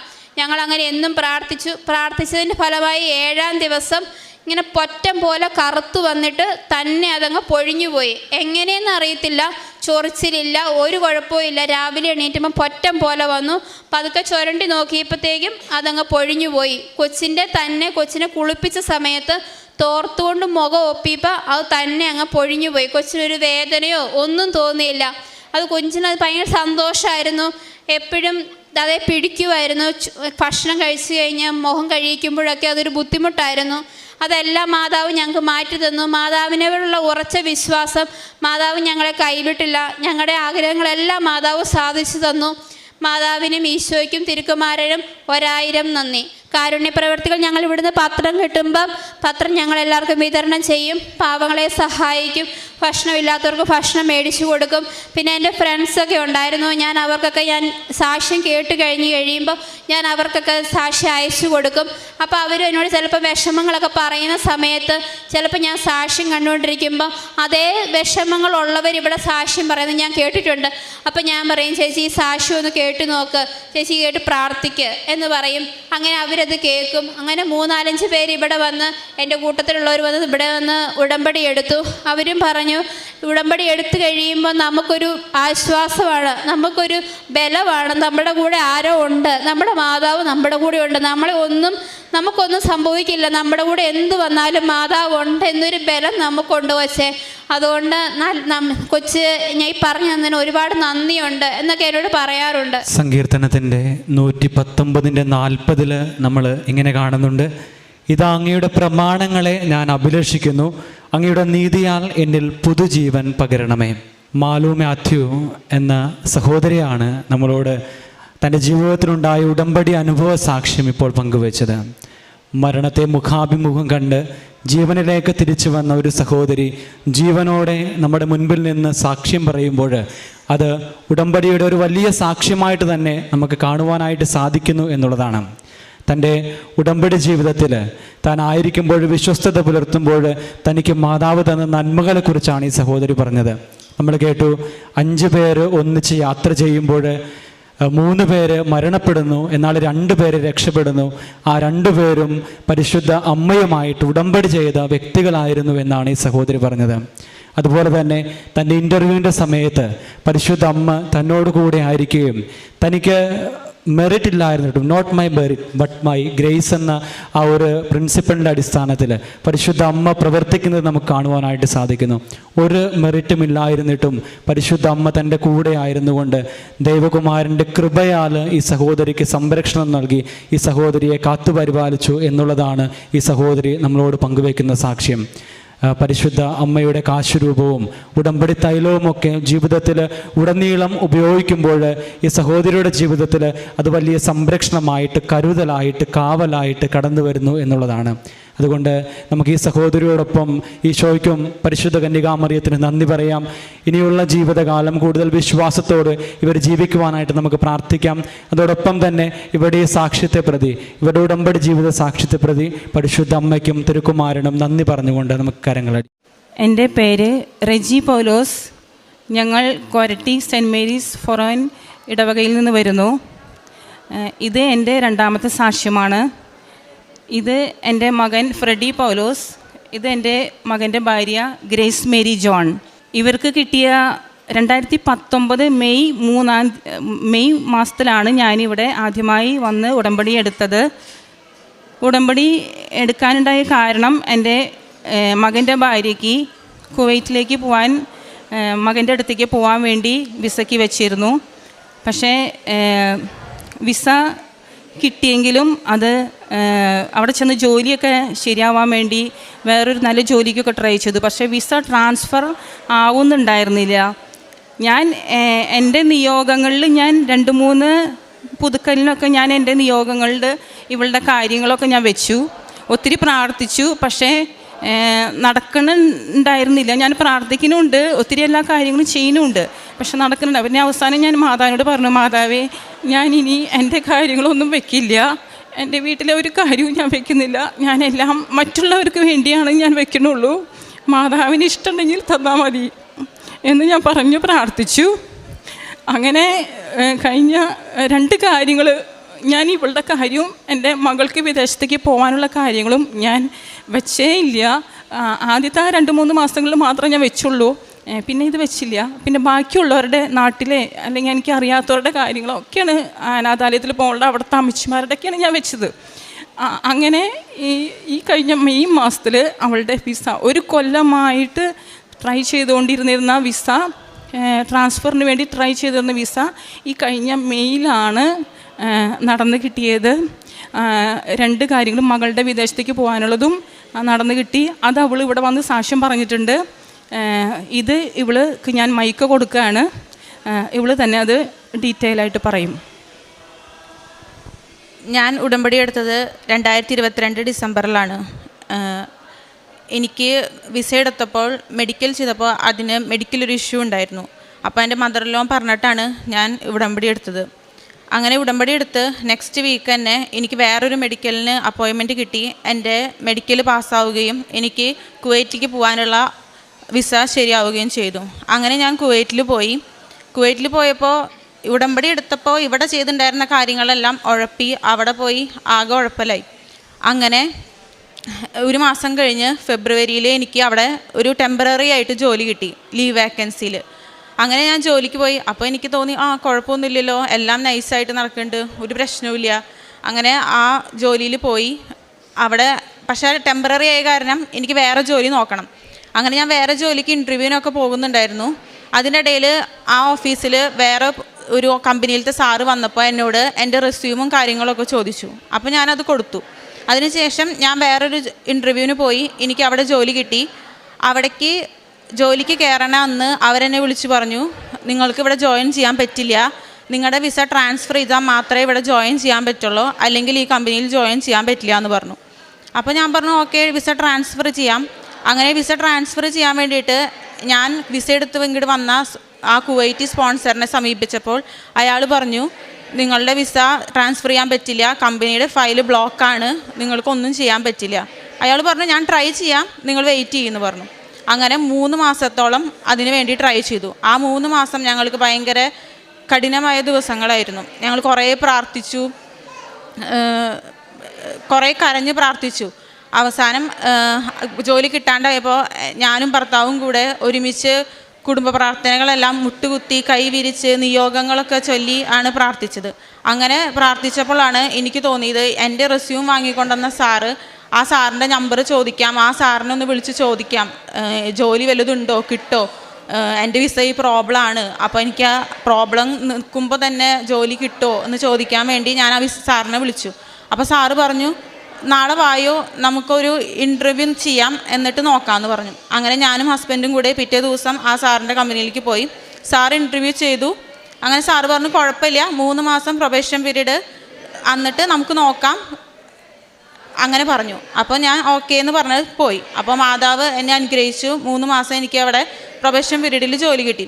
അപ്പോൾ ഞാൻ വിചാരിച്ചു 3 മാസം കഴിയുമ്പോൾ എല്ലാം ശരിയാവും, വിസ അപ്ലിക്കും ട്രാൻസ്ഫർ ചെയ്യാനുള്ള കാര്യങ്ങളൊക്കെ ശരിയാവും എന്ന് വിചാരിച്ചു. 3 മാസം കഴിഞ്ഞു. വിസ ട്രാൻസ്ഫർ ചെയ്യാൻ നോക്കിയപ്പോൾ എൻ്റെ വിസ വീണ്ടും ട്രാൻസ്ഫർ ആവണില്ല. ഞാൻ എത്തിയിട്ട് 1 കൊല്ലം ആവാറായി. എനിക്കിനി ഒന്നും ചെയ്യാൻ പറ്റില്ല. ഞാൻ 5 ലക്ഷം രൂപ കൊടുത്തിട്ടാണ് കുവൈറ്റിക്ക് പോയത്. ഇനി എനിക്ക് തിരിച്ച് വരണം. തിരിച്ച് വന്നാലും വീണ്ടും പോവാന്ന് പറഞ്ഞാൽ എനിക്ക് മെഡിക്കൽ ഇഷ്യൂസും ഒക്കെയുള്ള കാരണം അത് ഭയങ്കര പ്രോബ്ലം ആയിരിക്കും. അപ്പോൾ ഞാനും ഹസ്ബൻഡും കൂടെ കരഞ്ഞ് മാതാവിനോടും ഈശോയോടും പ്രാർത്ഥിച്ചു. എല്ലാ ദിവസവും, അത്രയും നാൾ ഞങ്ങൾ എല്ലാ ദിവസവും പള്ളിയിൽ പോകണ്ടായിരുന്നില്ല. അന്ന് തൊട്ട് ഞങ്ങൾ എല്ലാ ദിവസവും പള്ളിയിൽ പോകാൻ തുടങ്ങി, മുട്ടുകുത്തി പ്രാർത്ഥിക്കാൻ തുടങ്ങി, സാക്ഷ്യം കേൾക്കാൻ തുടങ്ങി, അച്ഛൻ്റെ ധ്യാനം കൂടാൻ തുടങ്ങി. അങ്ങനെ അതിൽ ഫുള്ള് പ്രാർത്ഥനയിലായി. അങ്ങനെ ഇരിക്കുമ്പോഴാണ് കുറേ ആൾക്കാർ പറഞ്ഞു നിങ്ങളിവിടെ നിൽക്കണ്ട, നിങ്ങൾ തിരിച്ചു പോക്കോ, ഇവിടെ നിന്നിട്ട് കാര്യമില്ല, നിങ്ങളുടെ ഇത് ശരിയാവില്ല, നിങ്ങൾ തിരിച്ചു പോകുമെന്ന് പറഞ്ഞു. അപ്പം ഞങ്ങൾ പറഞ്ഞു ഇല്ല, ഞങ്ങൾ തിരിച്ചു പോകില്ല, ഞങ്ങൾ ഇതിന് മുന്നോട്ട് പോവാണ്, കേസ് കൊടുക്കാം, ശരിയാവും എന്ന് പറഞ്ഞ് ഞങ്ങൾ മിനിസ്ട്രിയിൽ കേസ് കൊടുത്തു. അങ്ങനെ ആദ്യത്തെ മാസമായി. അവർ പറഞ്ഞു അടുത്ത മാസത്തേക്ക് അപ്പോയിൻമെൻറ്റ് തന്നു. ഓക്കെ, അപ്പോൾ എൻ്റെ വിസ തീർന്നിരിക്കുകയാണ്. അപ്പോൾ അവർ പറഞ്ഞു എക്സ്റ്റൻഷൻ അടിക്കണം. അങ്ങനെ എക്സ്റ്റൻഷൻ അടിച്ചു. അങ്ങനെ 5 മാസം ഞാൻ എക്സ്റ്റൻഷൻ അടിക്കലും അവർ വീണ്ടും ഓരോ അപ്പോയിൻമെൻറ്റ് തരാം, എക്സ്റ്റൻഷൻ അടിക്കുക, അപ്പോയിൻമെൻറ്റ് തരാം, എക്സ്റ്റൻഷൻ. ഇത് തന്നെ നടക്കണുള്ളൂ, വേറെ ഒരു പരിപാടിയും നടക്കണില്ല. അങ്ങനെ ഞങ്ങൾക്ക് ഭയങ്കര പേടിയായി. എന്ത് ചെയ്യും? ഈ എക്സ്റ്റൻഷൻ അടിച്ച് അവർ ഇനി ഞങ്ങൾ പുറത്താക്കുമോ? ആകെ ടെൻഷനായി. അവസാനം ഞങ്ങൾ ഒരു ദിവസം അവിടെ അപ്പോയിൻമെൻറ്റ് കിട്ടി, അവിടെ പോയിരുന്ന് അവിടെ ഇരുന്ന് ഉപ്പിട്ട് അവിടെ ആ മിനിസ്ട്രിയിൽ പോയിരുന്ന് പ്രാർത്ഥിച്ച് ഇപ്പോൾ വിളിക്കും എന്ന് വിചാരിച്ച് ഞങ്ങൾ വെയിറ്റ് ചെയ്തിരിക്കുമ്പോൾ ഒരു ചേട്ടൻ വന്നിട്ട് ഞങ്ങളോട് പറഞ്ഞു, എന്താ മക്കളെ നിങ്ങളുടെ പ്രശ്നം എന്ന് ചോദിച്ചു. അപ്പോൾ ഞങ്ങളുടെ പ്രശ്നങ്ങളെല്ലാം പറഞ്ഞു. അപ്പോൾ അവർ പറഞ്ഞു, എനിക്ക് അറിയണ ആളാണ് ഉള്ളിലിരിക്കണേ, പേടിക്കേണ്ട, നമുക്ക് ശരിയാക്കാമെന്ന് പറഞ്ഞു. അങ്ങനെ നെക്സ്റ്റ് മന്തിലേക്ക് ഞങ്ങൾക്ക് അപ്പോയിൻമെൻറ്റ് കിട്ടിയത് ആ ചേട്ടൻ കാരണം. ആ ചേട്ടൻ വന്ന് മാതാവിൻ്റെ രൂപത്തിൽ ആ ചേട്ടൻ വന്ന് നെക്സ്റ്റ് വീക്കിലേക്ക് ആക്കി തന്നു. അങ്ങനെ ആ നെക്സ്റ്റ് വീക്ക് ഞങ്ങൾ പോയി അവിടെയുള്ള ആ മാനേജറിനോട് സംസാരിച്ചു. അവർ പറഞ്ഞു, നിങ്ങളെ ശരിയാക്കി തരാം, നിങ്ങൾക്ക് 1 മാസത്തിനുള്ളിൽ എല്ലാം ശരിയാക്കി തരാമെന്ന് പറഞ്ഞു. അങ്ങനെ ഞങ്ങൾ പ്രാർത്ഥിച്ചു, വീണ്ടും കൂടുതൽ പ്രാർത്ഥിച്ചു. അങ്ങനെ ഞാൻ ഒരു ദിവസം പള്ളിയിൽ പോയപ്പോൾ അച്ഛനോട് കുമ്പസാരത്തിൽ പറഞ്ഞു, അച്ഛാ ഇങ്ങനെ പ്രശ്നങ്ങളുണ്ട്. അപ്പം അച്ഛൻ പറഞ്ഞു, മോള് പേടിക്കേണ്ട, എല്ലാം ശരിയാവും, പ്രാർത്ഥിച്ചാൽ മതി, മാതാവ് എല്ലാം ശരിയാക്കാൻ തരും. അങ്ങനെ ഞങ്ങൾ പള്ളിയിലിരിക്കുമ്പോൾ ഇതേപോലെ തന്നെ ഒരു ചേട്ടൻ വന്ന് ചോദിച്ചു. ചേട്ടൻ വന്ന് ഞങ്ങളുടെ 2 പേരുടെയും കയ്യിൽ ഒരു കൊന്ത തന്നിട്ട് പറഞ്ഞു, കൃപാസനത്തിൻ്റെ കൊന്ത തന്നിട്ട് പറഞ്ഞു, നിങ്ങൾക്ക് എന്തോ വിഷമമുണ്ടെന്ന് എനിക്ക് മനസ്സിലായി, പേടിക്കേണ്ട, 53 ദിവസത്തിനുള്ളിൽ നിങ്ങളുടെ എല്ലാ പ്രശ്നങ്ങളും മാറുന്നു പറഞ്ഞു. അപ്പോൾ എനിക്ക് ഭയങ്കര സന്തോഷമായി. അങ്ങനെ ഞങ്ങൾ പോയി മിനിസ്ട്രിയിൽ പോയി. ആ മാനേജർ പറഞ്ഞ പോലെ തന്നെ 1 മാസത്തിനുള്ളിൽ മെയിൽ എൻ്റെ വിസ ട്രാൻസ്ഫറായി, എല്ലാം ശരിയാക്കി തന്നു. ഇതിൻ്റെ ഇടയിൽ 1 മാസം ഞാൻ ജോലി ഇല്ലാണ്ടിരുന്നു. ആ 3 മാസം പ്രൊബേഷൻ പീരീഡ് കഴിഞ്ഞപ്പോൾ എൻ്റെ സാർ എന്നോട് പറഞ്ഞു, നീ ഇനി 1 മാസം വരണ്ട, കാരണം നീ ഇവിടെ ഇല്ലീഗലായിട്ടാണ് വർക്ക് ചെയ്യണേ. അപ്പോൾ വല്ലവരും ഇൻസ്പെക്ഷൻ വന്നു കഴിഞ്ഞാൽ നിന്നെ ഇല്ലീഗലായിട്ട് ഇവിടെ കണ്ടു കഴിഞ്ഞ് കഴിഞ്ഞാൽ പിന്നെ എൻ്റെ കമ്പനിക്കും കൂടെ അത് പ്രോബ്ലമാണ്, അപ്പോൾ നീ ഇവിടെ വരണ്ടെന്ന് പറഞ്ഞു. അങ്ങനെ 1 മാസം ഞാൻ പോയില്ല. ആ ഏപ്രിലിൽ ഞാൻ പോയില്ല, മെയിലാണ് എനിക്ക് ട്രാൻസ്ഫർ ശരിയാവണേ. അങ്ങനെ മെയിൽ ഞാൻ ട്രാൻസ്ഫർ ശരിയായി ഓഫീസിൽ ചെന്നപ്പോൾ സാറ് എനിക്ക് 1 മാസം വരാത്ത ശമ്പളം അടക്കം തന്ന് സാറ് എനിക്ക് തന്നു. അങ്ങനെ മാതാവും ഈശോയും കൂടെ എൻ്റെ എല്ലാ കാര്യങ്ങളും നടത്തി തന്നു. പ്രേക്ഷിത പ്രവർത്തനങ്ങൾ ഞാൻ ചെയ്യാറുള്ളത് എല്ലാ മാസം ശമ്പളം കിട്ടുമ്പോൾ അമ്മയ്ക്ക് അയച്ചു കൊടുക്കും, പാവങ്ങൾക്കും ഹോസ്പിറ്റലിലൊക്കെ കൊടുക്കാൻ വേണ്ടിയിട്ട്. പിന്നെ എല്ലാ ആഴ്ചയിലും അച്ഛൻ്റെ ധ്യാനം കൂടും. പിന്നെ സാക്ഷ്യങ്ങൾ ഷെയർ ചെയ്യും. എല്ലാ ദിവസവും ഓരോ വചനങ്ങൾ സ്റ്റാറ്റസ് ആയിട്ട് ഞാനിടും. ഇത് ഒക്കെ ചെയ്യുമ്പോഴും ഓരോ ആൾക്കാരും എന്നോട് ചോദിക്കും, നീ കൃപാസനത്തിൽ പോയിട്ടുണ്ടല്ലേ, ഉടമ്പടി എടുത്തിട്ടുണ്ടല്ലേ, എന്താ നിൻ്റെ പരിപാടി, എന്താ, അങ്ങനെയൊക്കെ എന്നെ കുറേ പേര് കളിയാക്കിയിട്ടുണ്ട്. അപ്പോഴൊക്കെ ഞാൻ പറയും, ഞാൻ പോയിട്ടുണ്ട്, എടുത്തിട്ടുണ്ട് എന്നൊക്കെ പറയും. അവരൊക്കെ എന്നെ കുറേ പേര് കളിയാക്കിയിട്ടുണ്ട്, കുറേ പേര് എന്നെ ഇതിൽ നിന്ന് മാറ്റാൻ വേണ്ടി നോക്കിയിട്ടുണ്ട്. അപ്പോഴൊക്കെ ഞാൻ എൻ്റെ ഉറച്ചു നിന്ന് കൃപാസനത്തിൽ പ്രാർത്ഥിച്ച് മുന്നോട്ട് പോയി. ഇതാണ് എൻ്റെ സാക്ഷ്യം. പ്രേക്ഷിത പ്രവർത്തനമായിട്ട് ഞാൻ ചെയ്യാറുള്ളത് ഇവിടുന്ന് 7-8 ബാഗ് പത്രം, കൃപാസന പത്രം മേടിച്ച് കൊണ്ടുപോയി ഞാൻ പിറ്റേ ദിവസം തന്നെ ബസ് സ്റ്റാൻഡുകളിലും ഓട്ടോറിക്ഷക്കാർക്കും പിന്നെ ഹോസ്പിറ്റലുകളിലൊക്കെ നടന്നു കൊടുക്കും. അത് പിറ്റേ ദിവസം തന്നെ ഞാൻ കൊടുത്ത് തീർക്കും. പ്രാർത്ഥിച്ചിട്ടാണ് ഞാൻ കൊടുക്കാറ്. ഇവിടുന്ന് കൊണ്ടുപോയി വൈകുന്നേരം തന്നെ, വീട്ടിലെത്തുമ്പോൾ വൈകുന്നേരം ആവുമല്ലോ, അപ്പോൾ വൈകുന്നേരം തന്നെ ഞാൻ എല്ലാ പത്രവും എടുത്ത് ഓരോന്നും കുരിശ് വരച്ച് വിശ്വാസ പ്രമാണം ചൊല്ലി അടക്കി വെക്കും, കാരണം കൊടുക്കാൻ എളുപ്പത്തിന്. അപ്പം അങ്ങനെ എല്ലാ പത്രവും ഞാൻ അങ്ങനെ ചെയ്തിട്ടാണ് ഞാൻ പിറ്റേ ദിവസം ബസ് സ്റ്റാൻഡിൽ കൊണ്ട് കൊടുക്കുക. പിന്നെ കുറേ പേരൊക്കെ എന്നോട് ചോദിക്കും, ഇതുകൊണ്ട് എന്താ ഗുണം, എന്ത് ഉപകാരമാണ് നിങ്ങൾക്ക് കിട്ടിയത്, അതൊക്കെ ചോദിക്കും. ചിലവരിത് അറിയാനുള്ള ആകാംക്ഷയിൽ ചോദിക്കും, അവിടെ ചെന്നിട്ട് എന്തൊക്കെയാണ് ചെയ്യേണ്ടത്, ഉടമ്പടി എങ്ങനെ എടുക്കണ്ടേ, അവിടെ എങ്ങനെയാണ് കാര്യങ്ങൾ എന്നൊക്കെ ചോദിക്കും, പൈസ ചിലവുണ്ടോ, അങ്ങനെയൊക്കെ എൻ്റെ അടുത്ത് ചോദിക്കാറുണ്ട്. അപ്പോൾ ഞാൻ കൃത്യമായി പറഞ്ഞു കൊടുക്കും. അങ്ങനെ അത് ചെയ്യും. പിന്നെ സാക്ഷ്യങ്ങളൊക്കെ ഞാൻ കേട്ട് അപ്പം തന്നെ ഞാൻ സ്റ്റാറ്റസും ഇടും, ഫേസ്ബുക്കിൽ ഷെയർ ചെയ്യുകയും ചെയ്യും. പിന്നെ അല്ലാതെ തന്നെ ഞാൻ എൻ്റെ അടുത്ത് ചോദിക്കുന്നവരോടൊക്കെ ഞാൻ ഉടമ്പടിനെക്കുറിച്ച് പറഞ്ഞ് മനസ്സിലാക്കി കൊടുക്കും, കൃപാസനത്തെക്കുറിച്ച് മാതാവിനെക്കുറിച്ചൊക്കെ പറഞ്ഞ് മനസ്സിലാക്കി കൊടുക്കും. കാരുണ്യ പ്രവൃത്തികളായിട്ട് ഞാൻ ചെയ്യണത്, എല്ലാ ആഴ്ചയിലും ഒരു ദിവസം അനാഥാലയത്തിലേക്ക് ഞാൻ പോകും. അമ്മച്ചിമാരും അപ്പച്ചന്മാരൊക്കെ ഉണ്ട്, അവിടെ ചെന്ന് അവരുടെ കൂടെ കുറച്ച് നേരമൊക്കെ ഇരുന്ന് അവരെ കുളിപ്പിക്കേണ്ടവരാണെങ്കിൽ കുളിപ്പിച്ച് കൊടുത്ത്, അവരുടെ ഡ്രസ്സൊക്കെ മടക്കി വെച്ച് കൊടുത്ത്, അങ്ങനെ അവരോട് കുറച്ച് കൊച്ചു വർത്താനമൊക്കെ പറഞ്ഞ്, പിന്നെ എന്നെക്കൊണ്ട് പറ്റുന്നുണ്ടെങ്കിൽ ചിലപ്പോൾ വല്ല ഫ്രൂട്ട്സോ അങ്ങനെ എന്തെങ്കിലുമൊക്കെ അവരിങ്ങനെ കൊതി പറയുമ്പോൾ അതൊക്കെ ഞാൻ പിന്നത്തെ പ്രാവശ്യം ചെല്ലുമ്പോൾ ഒക്കെ വാങ്ങിച്ചു കൊടുക്കും. ഭയങ്കര സന്തോഷമാണ് അവർക്ക്. ഞങ്ങളിത് തിന്നിട്ടൊക്കെ കുറേ കൊല്ലങ്ങളായി എന്ന് പറയും.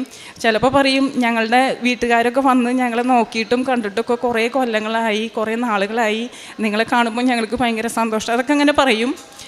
പിന്നെ പൊതിച്ചോറ് 7-8 പൊതി ആഴ്ചയിൽ ഒരു ദിവസം, അത് വഴിയിലിരിക്കുന്ന പാവങ്ങൾക്കൊക്കെ ഞങ്ങൾ വീട്ടിൽ തന്നെ ഉണ്ടാക്കി 3-4 കൂട്ടം കറികളൊക്കെ ആയിട്ട് ഉണ്ടാക്കി ഞാനും ഹസ്ബൻഡും കൂടി ഉണ്ടാക്കി അതങ്ങനെ കൊണ്ടു കൊടുക്കും. പൊതിച്ചോറ് കെട്ടി കൊണ്ടു കൊടുക്കും.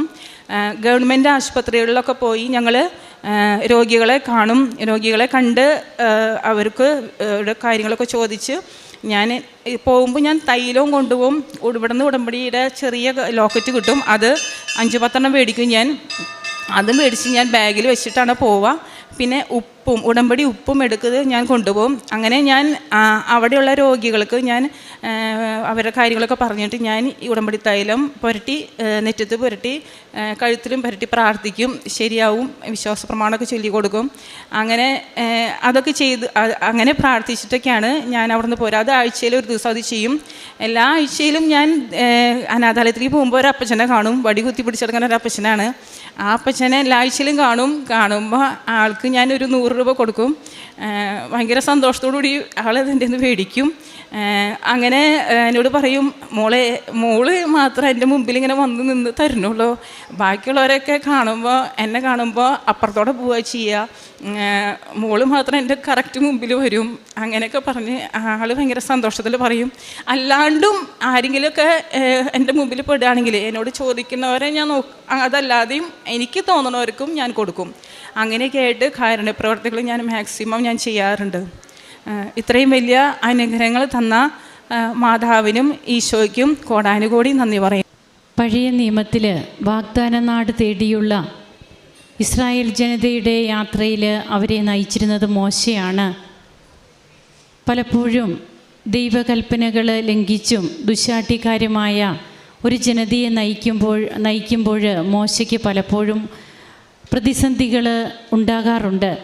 അപ്പോൾ ആ ദുർഘട സന്ധികളിലൊക്കെ മോശ കർത്താവിനോട് പറയുന്നത് പുറപ്പാട് 33:3 കർത്താവെ, അങ്ങേ എന്നിൽ സംപ്രീതനാണെങ്കിൽ അങ്ങയുടെ വഴികൾ എനിക്ക് കാണിച്ചു തരണമേ എന്നാണ്.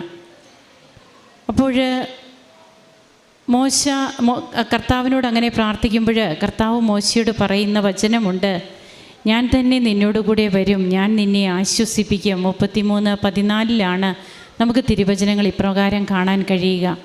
ഇങ്ങനെ കർത്താവ് കൂടെ നടന്ന് പിന്നെ വഴി നടത്തുന്ന ഒത്തിരിയേറെ അനുഭവങ്ങൾ ഇസ്രായേൽ ജനതയുടെ ജീവിതത്തിലുണ്ട്. ഇന്ന് ഉടമ്പടി ജീവിതത്തിലും ഓരോ മക്കൾക്കും തങ്ങളുടെ ജീവിതത്തിലും പറയുവാനുള്ളത് ഈ പ്രതിസന്ധി ഘട്ടങ്ങളെ തരണം ചെയ്യുന്നത് എങ്ങനെ എന്നുള്ളതാണ്.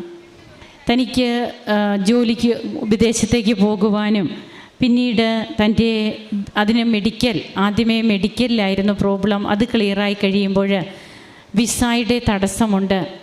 അപ്പോൾ ഈ വിസ ഈ മകൾക്ക് ക്ലിയർ ആയില്ലെങ്കിൽ ഈ മകൾ തിരിച്ചു പോരണം, അല്ലാതെ വേറെ മാർഗമില്ല.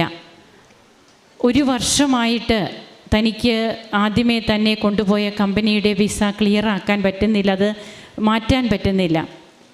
പിന്നീട് ജോലി കിട്ടിയ കമ്പനിയുടെ ഇതിലേക്ക് മാറ്റാൻ സാധിക്കുന്നില്ല. അപ്പോഴങ്ങനെ ഇവിടെ നിന്ന് ഉടമ്പടി എടുത്ത് പോയി അതിനുശേഷം നന്നായിട്ട് ഉഴപ്പി എന്നാണ് പറയുക.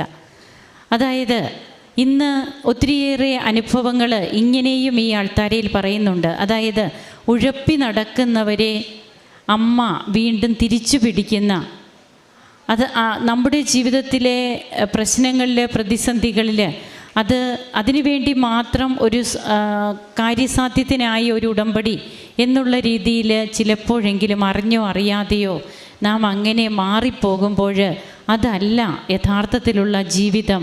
ഉടമ്പടി ജീവിതം എന്താണ് എന്നുള്ളത് നമ്മുടെ തന്നെ അനുഭവങ്ങളിലൂടെ വീണ്ടും നാം തിരിച്ചു വരുന്ന ഒരു സാഹചര്യങ്ങൾ, അനുഭവങ്ങൾ അത് ഈ ആൾത്താരയിൽ പലപ്പോഴായിട്ട് പങ്കുവയ്ക്കുന്നുണ്ട്. അപ്പോൾ ഈ മകൾ തന്നെ പറഞ്ഞു, ഞാൻ എൻ്റെ പ്രാർത്ഥനകളൊക്കെ പിന്നീട് കൂടി ഇങ്ങനെയൊന്നും പോയാൽ പോരാ എന്ന് എനിക്ക് തന്നെ മനസ്സിലായി. ഹസ്ബൻഡും ഞാനും ഒരുമിച്ച് മുട്ടുകുത്തി നിന്ന് കൈവിരിച്ച് പിടിച്ച് ഞങ്ങൾ പ്രാർത്ഥിക്കാൻ തുടങ്ങി. അതുപോലെ ഇങ്ങോട്ട് അവിടെ എല്ലാ കാരുണ്യപ്രവൃത്തികളും ചെയ്യാൻ സാധിക്കാത്തത് കൊണ്ട് ഇങ്ങോട്ട് തന്നെ വീട്ടിലേക്ക് പൈസ അയച്ചു കൊടുക്കുന്നു. ഇവിടെ അമ്മയോട് പറയുന്നു കാരുണ്യപ്രവൃത്തികളൊക്കെ ചെയ്യണമെന്ന്. താൻ തന്നെ വചനം സ്റ്റാറ്റസായിട്ടിടുന്നു. അതായത് ഇന്ന് മീഡിയ ഒത്തിരിയേറെ മുന്നിട്ട് നിൽക്കുമ്പോൾ ഓരോരുത്തരും തങ്ങളുടേതായ രീതിയിലൊക്കെ എങ്ങനെയാണ് ഈശോയെ പ്രഘോഷിക്കാൻ തങ്ങൾക്ക് സാധിക്കുക എന്നുള്ളത് ഒത്തിരിയേറെ അന്വേഷിക്കുന്ന ഒരു കാലഘട്ടം തന്നെയാണ്. അപ്പോൾ തനിക്ക് സാധ്യമാകുന്ന രീതിയിലൊക്കെ പ്രേക്ഷിത പ്രവർത്തനം ഈ മകൾ ചെയ്യുന്നു. അതിനൊക്കെ പിന്നീട് തോന്നുന്നത് തൻ്റെ ഈ അവസ്ഥ ഇത് തുടർന്നു കൊണ്ട് പോയാൽ തനിക്കിനി ജോലി ഇല്ലാതാകും, താൻ തിരിച്ചു പോകേണ്ടി വരും, താൻ എന്തായാലും ഇവിടെ നിന്ന് പോകുമ്പോൾ പൈസയുടെ ബാധ്യതകൾ നിങ്ങൾക്കുണ്ടായോ? ഉണ്ടായി. 5 ലക്ഷം രൂപ കൊടുത്തിട്ടാണ് പോയത്. അതിനുശേഷം ഇങ്ങോട്ട് വന്നാലും വീണ്ടും 5 ലക്ഷം രൂപ തന്നെ കൊടുക്കണം പോണേ. പക്ഷേ അത് കൊടുത്തിട്ട് പോകാൻ പറ്റുമെന്ന് വരെ എനിക്ക് ഉറപ്പില്ല. കാരണം എൻ്റെ മെഡിക്കൽ ഇഷ്യൂസ് കാരണം അത് ഡൗട്ടായിട്ടിരിക്കുകയായിരുന്നു. അതുകൊണ്ടാണ് ഈ മരിയൻ ഉടമ്പടിയിൽ എങ്ങനെയാണ് നമുക്ക് സംരക്ഷണം ലഭിക്കുന്നത്, അതെങ്ങനെയാണ് സമയ ചുരുക്കമായി മാറുന്നത്. അപ്പോൾ 1 വർഷമൊക്കെ ഇങ്ങനെയുള്ള ഒരവസ്ഥകളിലൂടെ കടന്നു പോകുന്നു. തനിക്ക് 1 മാസം ജോലി പോലും ഇല്ലാത്ത അവസ്ഥ.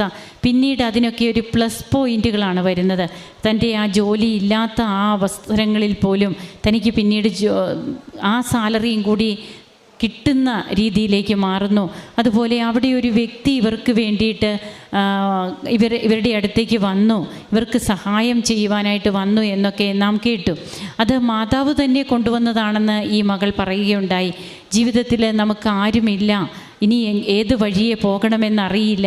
അങ്ങനെയൊക്കെ നിൽക്കുമ്പോൾ കൂടെ സഞ്ചരിക്കുന്ന ദൈവത്തിൻ്റെ കരുതലുള്ള സാന്നിധ്യമാണ് നമുക്ക് അനുഭവപ്പെടുക. അങ്ങനെ ഇന്ന് തനിക്ക് സ്ഥിരമായിട്ടുള്ള ജോലിയുണ്ട്, തനിക്ക് വിസയുടെ കാര്യങ്ങളെല്ലാം ക്ലിയറായി ഏറ്റവും സന്തോഷത്തോടെ ഇപ്പോൾ വന്നു നിന്ന് കുടുംബം ഒന്നിച്ച് ഈ മക്കൾ നന്ദി പറയുകയാണ്. നമുക്കും കരങ്ങളടിച്ച് ഈശോയ്ക്കും അമ്മയ്ക്കും നന്ദി പറയാം. എൻ്റെ സ്ഥലം പത്തനംതിട്ടയിൽ നിന്നാണ്. എൻ്റെ പേര് ജെസ്സി. ഞാൻ ആദ്യമായി ഉടമ്പടി എടുത്തത് 4/1/2021 ഞാനിവിടെ വന്ന് 6 നിയോഗങ്ങൾ വെച്ചിരുന്നു. അതിൽ ആദ്യത്തെ നിയോഗം എൻ്റെ മകളുടെയാണ്. അത് ഞാൻ മകളുടെ കയ്യിൽ. എൻ്റെ പേര് നിമി തോമസ്. ഞാനൊരു ഡെൻറ്റിസ്റ്റാണ്. എനിക്ക് 4 വർഷമായി എൻ്റെ കല്യാണം കഴിഞ്ഞിട്ട് കുഞ്ഞുങ്ങളില്ലായിരുന്നു. ലാസ്റ്റ് 2 വർഷമാണ് ഞങ്ങൾ കൂടുതലായിട്ട് മനസ്സിലാക്കിയത് കുറച്ച് ബുദ്ധിമുട്ടുണ്ട് എന്നുള്ളത്. എല്ലാവർക്കും പരിചിതമായിരിക്കും. PCOD എന്ന് പറഞ്ഞൊരു കണ്ടീഷനായിരുന്നു. അതിൽ നമ്മൾക്ക് ഓവുലേഷൻ അല്ല അണ്ടവിസർജനം വന്നിട്ട് ഒന്നെങ്കിലും അത് ഒരേ ഒരു ക്രമത്തിലായിരിക്കില്ല, അല്ലെങ്കിൽ അത് ഒട്ടും കാണില്ല. അപ്പം ഞാൻ 2 വർഷം കഴിഞ്ഞിട്ട് ഡോക്ടറെ കണ്ടപ്പോൾ എന്നോട് പറഞ്ഞിരുന്നത് ഓവുലേഷൻ നടക്കാൻ ഡിഫിക്കൽട്ടാണ്, മരുന്നൊക്കെ കഴിച്ച ഒരു ഗുണമില്ല. അപ്പോൾ കുറേ കഴിഞ്ഞപ്പോൾ ആ ഒരു സമയത്ത് തന്നെ മമ്മി ഉടമ്പടി എടുത്തിരുന്നു. ഉടമ്പടി എടുത്തപ്പോൾ എന്നോട് ഒന്നുകൊണ്ടും വിഷമിക്കണ്ട, എനിക്ക് ആ സമയത്ത് ഉടമ്പടി എടുത്തെങ്കിൽ അത് പൂർത്തിയാക്കാൻ അല്ലെങ്കിൽ കറക്റ്റായിട്ട് ഫോളോ ചെയ്യാൻ പറ്റിയിട്ടില്ല. ഞാൻ ഡോക്ടറെ കണ്ടിട്ട് ഓൾമോസ്റ്റ് ഒരു 1.5 years, ഒരു 1.5 വർഷത്തോളം ഞാൻ ട്രീറ്റ്മെൻറ്റ് കാര്യമായിട്ടൊന്നുമില്ല, എന്നാലും ടാബ്ലറ്റ് വരും, എല്ലാ മാസവും പോയി ചെക്ക് ചെയ്യും, ഓവമുണ്ടോ ഉണ്ടോ നോക്കും, ആയിട്ടില്ല. ലാസ്റ്റ് ഓഗസ്റ്റ് ഞാൻ ഇതുപോലെ പോയി, ഞാൻ പോയി. എന്നിട്ട് സൈക്കിളിൻ്റെ മിഡ്, അതായത് 14th day നോക്കി, 17, 18, 21st അങ്ങനെയൊക്കെ നോക്കി. അപ്പോഴൊന്നും ഓവുലേഷൻ സ്റ്റാർട്ട് ചെയ്തിട്ട് പോലുമില്ല. എന്നോട് പറഞ്ഞ IVF നോക്കണം, അല്ലെങ്കിൽ IUI ഇങ്ങനെയുള്ള വേറെ പ്രൊസീജിയേഴ്സ് ചെയ്യണം എന്നുണ്ടായിരുന്നു. പക്ഷേ എൻ്റെ ഉള്ളിൽ പറയുന്നുണ്ടായിരുന്നു അതിൻ്റെ ഒന്നും ആവശ്യം വരത്തില്ല എന്നുള്ളത് എനിക്ക് നല്ല ഉറപ്പുണ്ടായിരുന്നു. എവിടെ നിന്നാണെന്നറിയില്ല, എനിക്കൊരു ഫെയ്ത്ത് ഉണ്ടായിരുന്നു. അപ്പം ഞാൻ കൊന്ത ചൊല്ലുമ്പോഴൊക്കെ മാതാവിനോട് ഇത് പറയുമായിരുന്നു. എന്നിട്ട് ഞാൻ വേറൊരു ഡോക്ടറെ റെഫർ ചെയ്ത്, ഇനി എനിക്ക് പറ്റില്ല, വേറൊരു ഡോക്ടറിന് പോകണം എന്നുള്ളത് തന്നെ പറഞ്ഞു, ഇൻഫെർട്ടിലിറ്റി സ്പെഷ്യലിസ്റ്റ്. എനിക്ക് ആ ഒരു വേർഡ് ഭയങ്കര ഹെവി ആയിരുന്നു. എന്നിട്ട് വിഷമത്തോടെ ആണെങ്കിലും ഞാൻ പോയി. എന്നോട് പറഞ്ഞു ഏതായാലും നമുക്ക് നെക്സ്റ്റ് സൈക്കിളിൽ നോക്കാം, ഇത്തവണയൊന്ന് വെയിറ്റ് ചെയ്യാൻ പറഞ്ഞു. ഞാൻ എന്നിട്ട് ജോലിക്ക് പോകാൻ നേരം ഒരു ദിവസം ഓഗസ്റ്റ് കഴിഞ്ഞു, സെപ്റ്റംബർ ആയി. ഒരു ദിവസം പെട്ടെന്ന് ഞാൻ കേൾക്കുക ഈ കുഞ്ഞിനെ മാതാവിൻ്റെ കുഞ്ഞായിട്ട് വളർത്തണം എന്ന്. അതൊരു ആൺ വോയിസ് ആണോ പെൺ വോയിസ് ആണോ എന്ന് എനിക്ക് മനസ്സിലായില്ല. പക്ഷേ ഞാൻ ആ ഒരു മെസ്സേജ് എനിക്ക് കിട്ടി. ഉടനെ ഞാൻ വിചാരിച്ചെന്ന് ഡോക്ടറെ ഒന്ന് വിളിക്കാം, ഈ സ്പെഷ്യലിസ്റ്റിനെ തന്നെ വിളിച്ചു. അപ്പം ഡോക്ടർ വന്ന് നാളെ ഒന്ന് യൂറിൻ ടെസ്റ്റ് ചെയ്ത് നോക്ക് എന്ന് പറഞ്ഞു. നോക്കിയപ്പം നെക്സ്റ്റ് ഡേ ഞാനൊരു ടെസ്റ്റൊക്കെ ഒരു കിറ്റൊക്കെ വാങ്ങിച്ചാന്ന് ജോലി സ്ഥലത്തുനിന്ന് പോയിട്ട്. എന്നിട്ട് എനിക്ക് നമുക്ക് അറിയാം ഓവുലേഷൻ നടന്നിട്ടില്ല, ഇതൊന്നും സയൻറ്റിഫിക്കായിട്ട് നോക്കിയാൽ നടക്കുന്ന കാര്യമല്ല, നമുക്കറിയാം. എന്നാലും ഒരു ഹോപ്പ് ഉണ്ടായിരുന്നു. നെക്സ്റ്റ് ഡേ മോർണിംഗ് രാവിലെ ഞാൻ എണ്ണീറ്റ് നോക്കി, UPT ടെസ്റ്റ് പോസിറ്റീവ് ആയിരുന്നു. അന്നേരം ഞാൻ ആലോചിക്കുന്നത് ഇത്രയും അടുപ്പിച്ചുള്ള ദിവസങ്ങൾ, ആ 1 മാസവും ഞാൻ കണ്ടിന്യൂസ് പോയി നോക്കും. ഇപ്പം സ്കാനിൽ എനിക്ക് കാണാം ഒന്നുമില്ല അവിടെ, ഓവം ഇല്ല. ഇത് എങ്ങനെ നടന്നു എന്ന് എനിക്കറിയത്തില്ല. ഇതിപ്പോൾ ഞാൻ ഇത്രയും ഡിസ്ക്രിപ്റ്റീവായിട്ട് പറയുന്നത്, ഇത്രയും വിശദീകരിച്ച് പറയുന്നത്, എന്നെപ്പോലെ വിഷമിക്കുന്ന ആരെങ്കിലും ഉണ്ടെങ്കിൽ ഹോപ്പ് വിടണ്ട, മാതാവെല്ലാം നോയിക്കോളും എന്നുള്ള ഒരു നിങ്ങൾക്ക് ഒരു വിശ്വാസം കൂടി വരാൻ വേണ്ടിയിട്ടാണ് ഞാൻ പറയുന്നത്.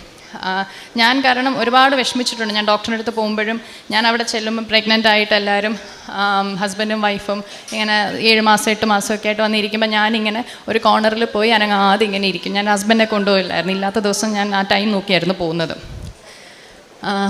പിന്നെ പറയാനുള്ളത്, മമ്മിയുടെ അതുപോലെ കണ്ണീരുള്ള ഒരു പ്രാർത്ഥന ഉണ്ടായിരുന്നു. അതേപോലെ എൻ്റെ ഹസ്ബൻഡിൻ്റെ അമ്മയും മാതാവിൻ്റെ അത്രയും വിശ്വസിക്കുന്ന ഒരു ആളാണ്.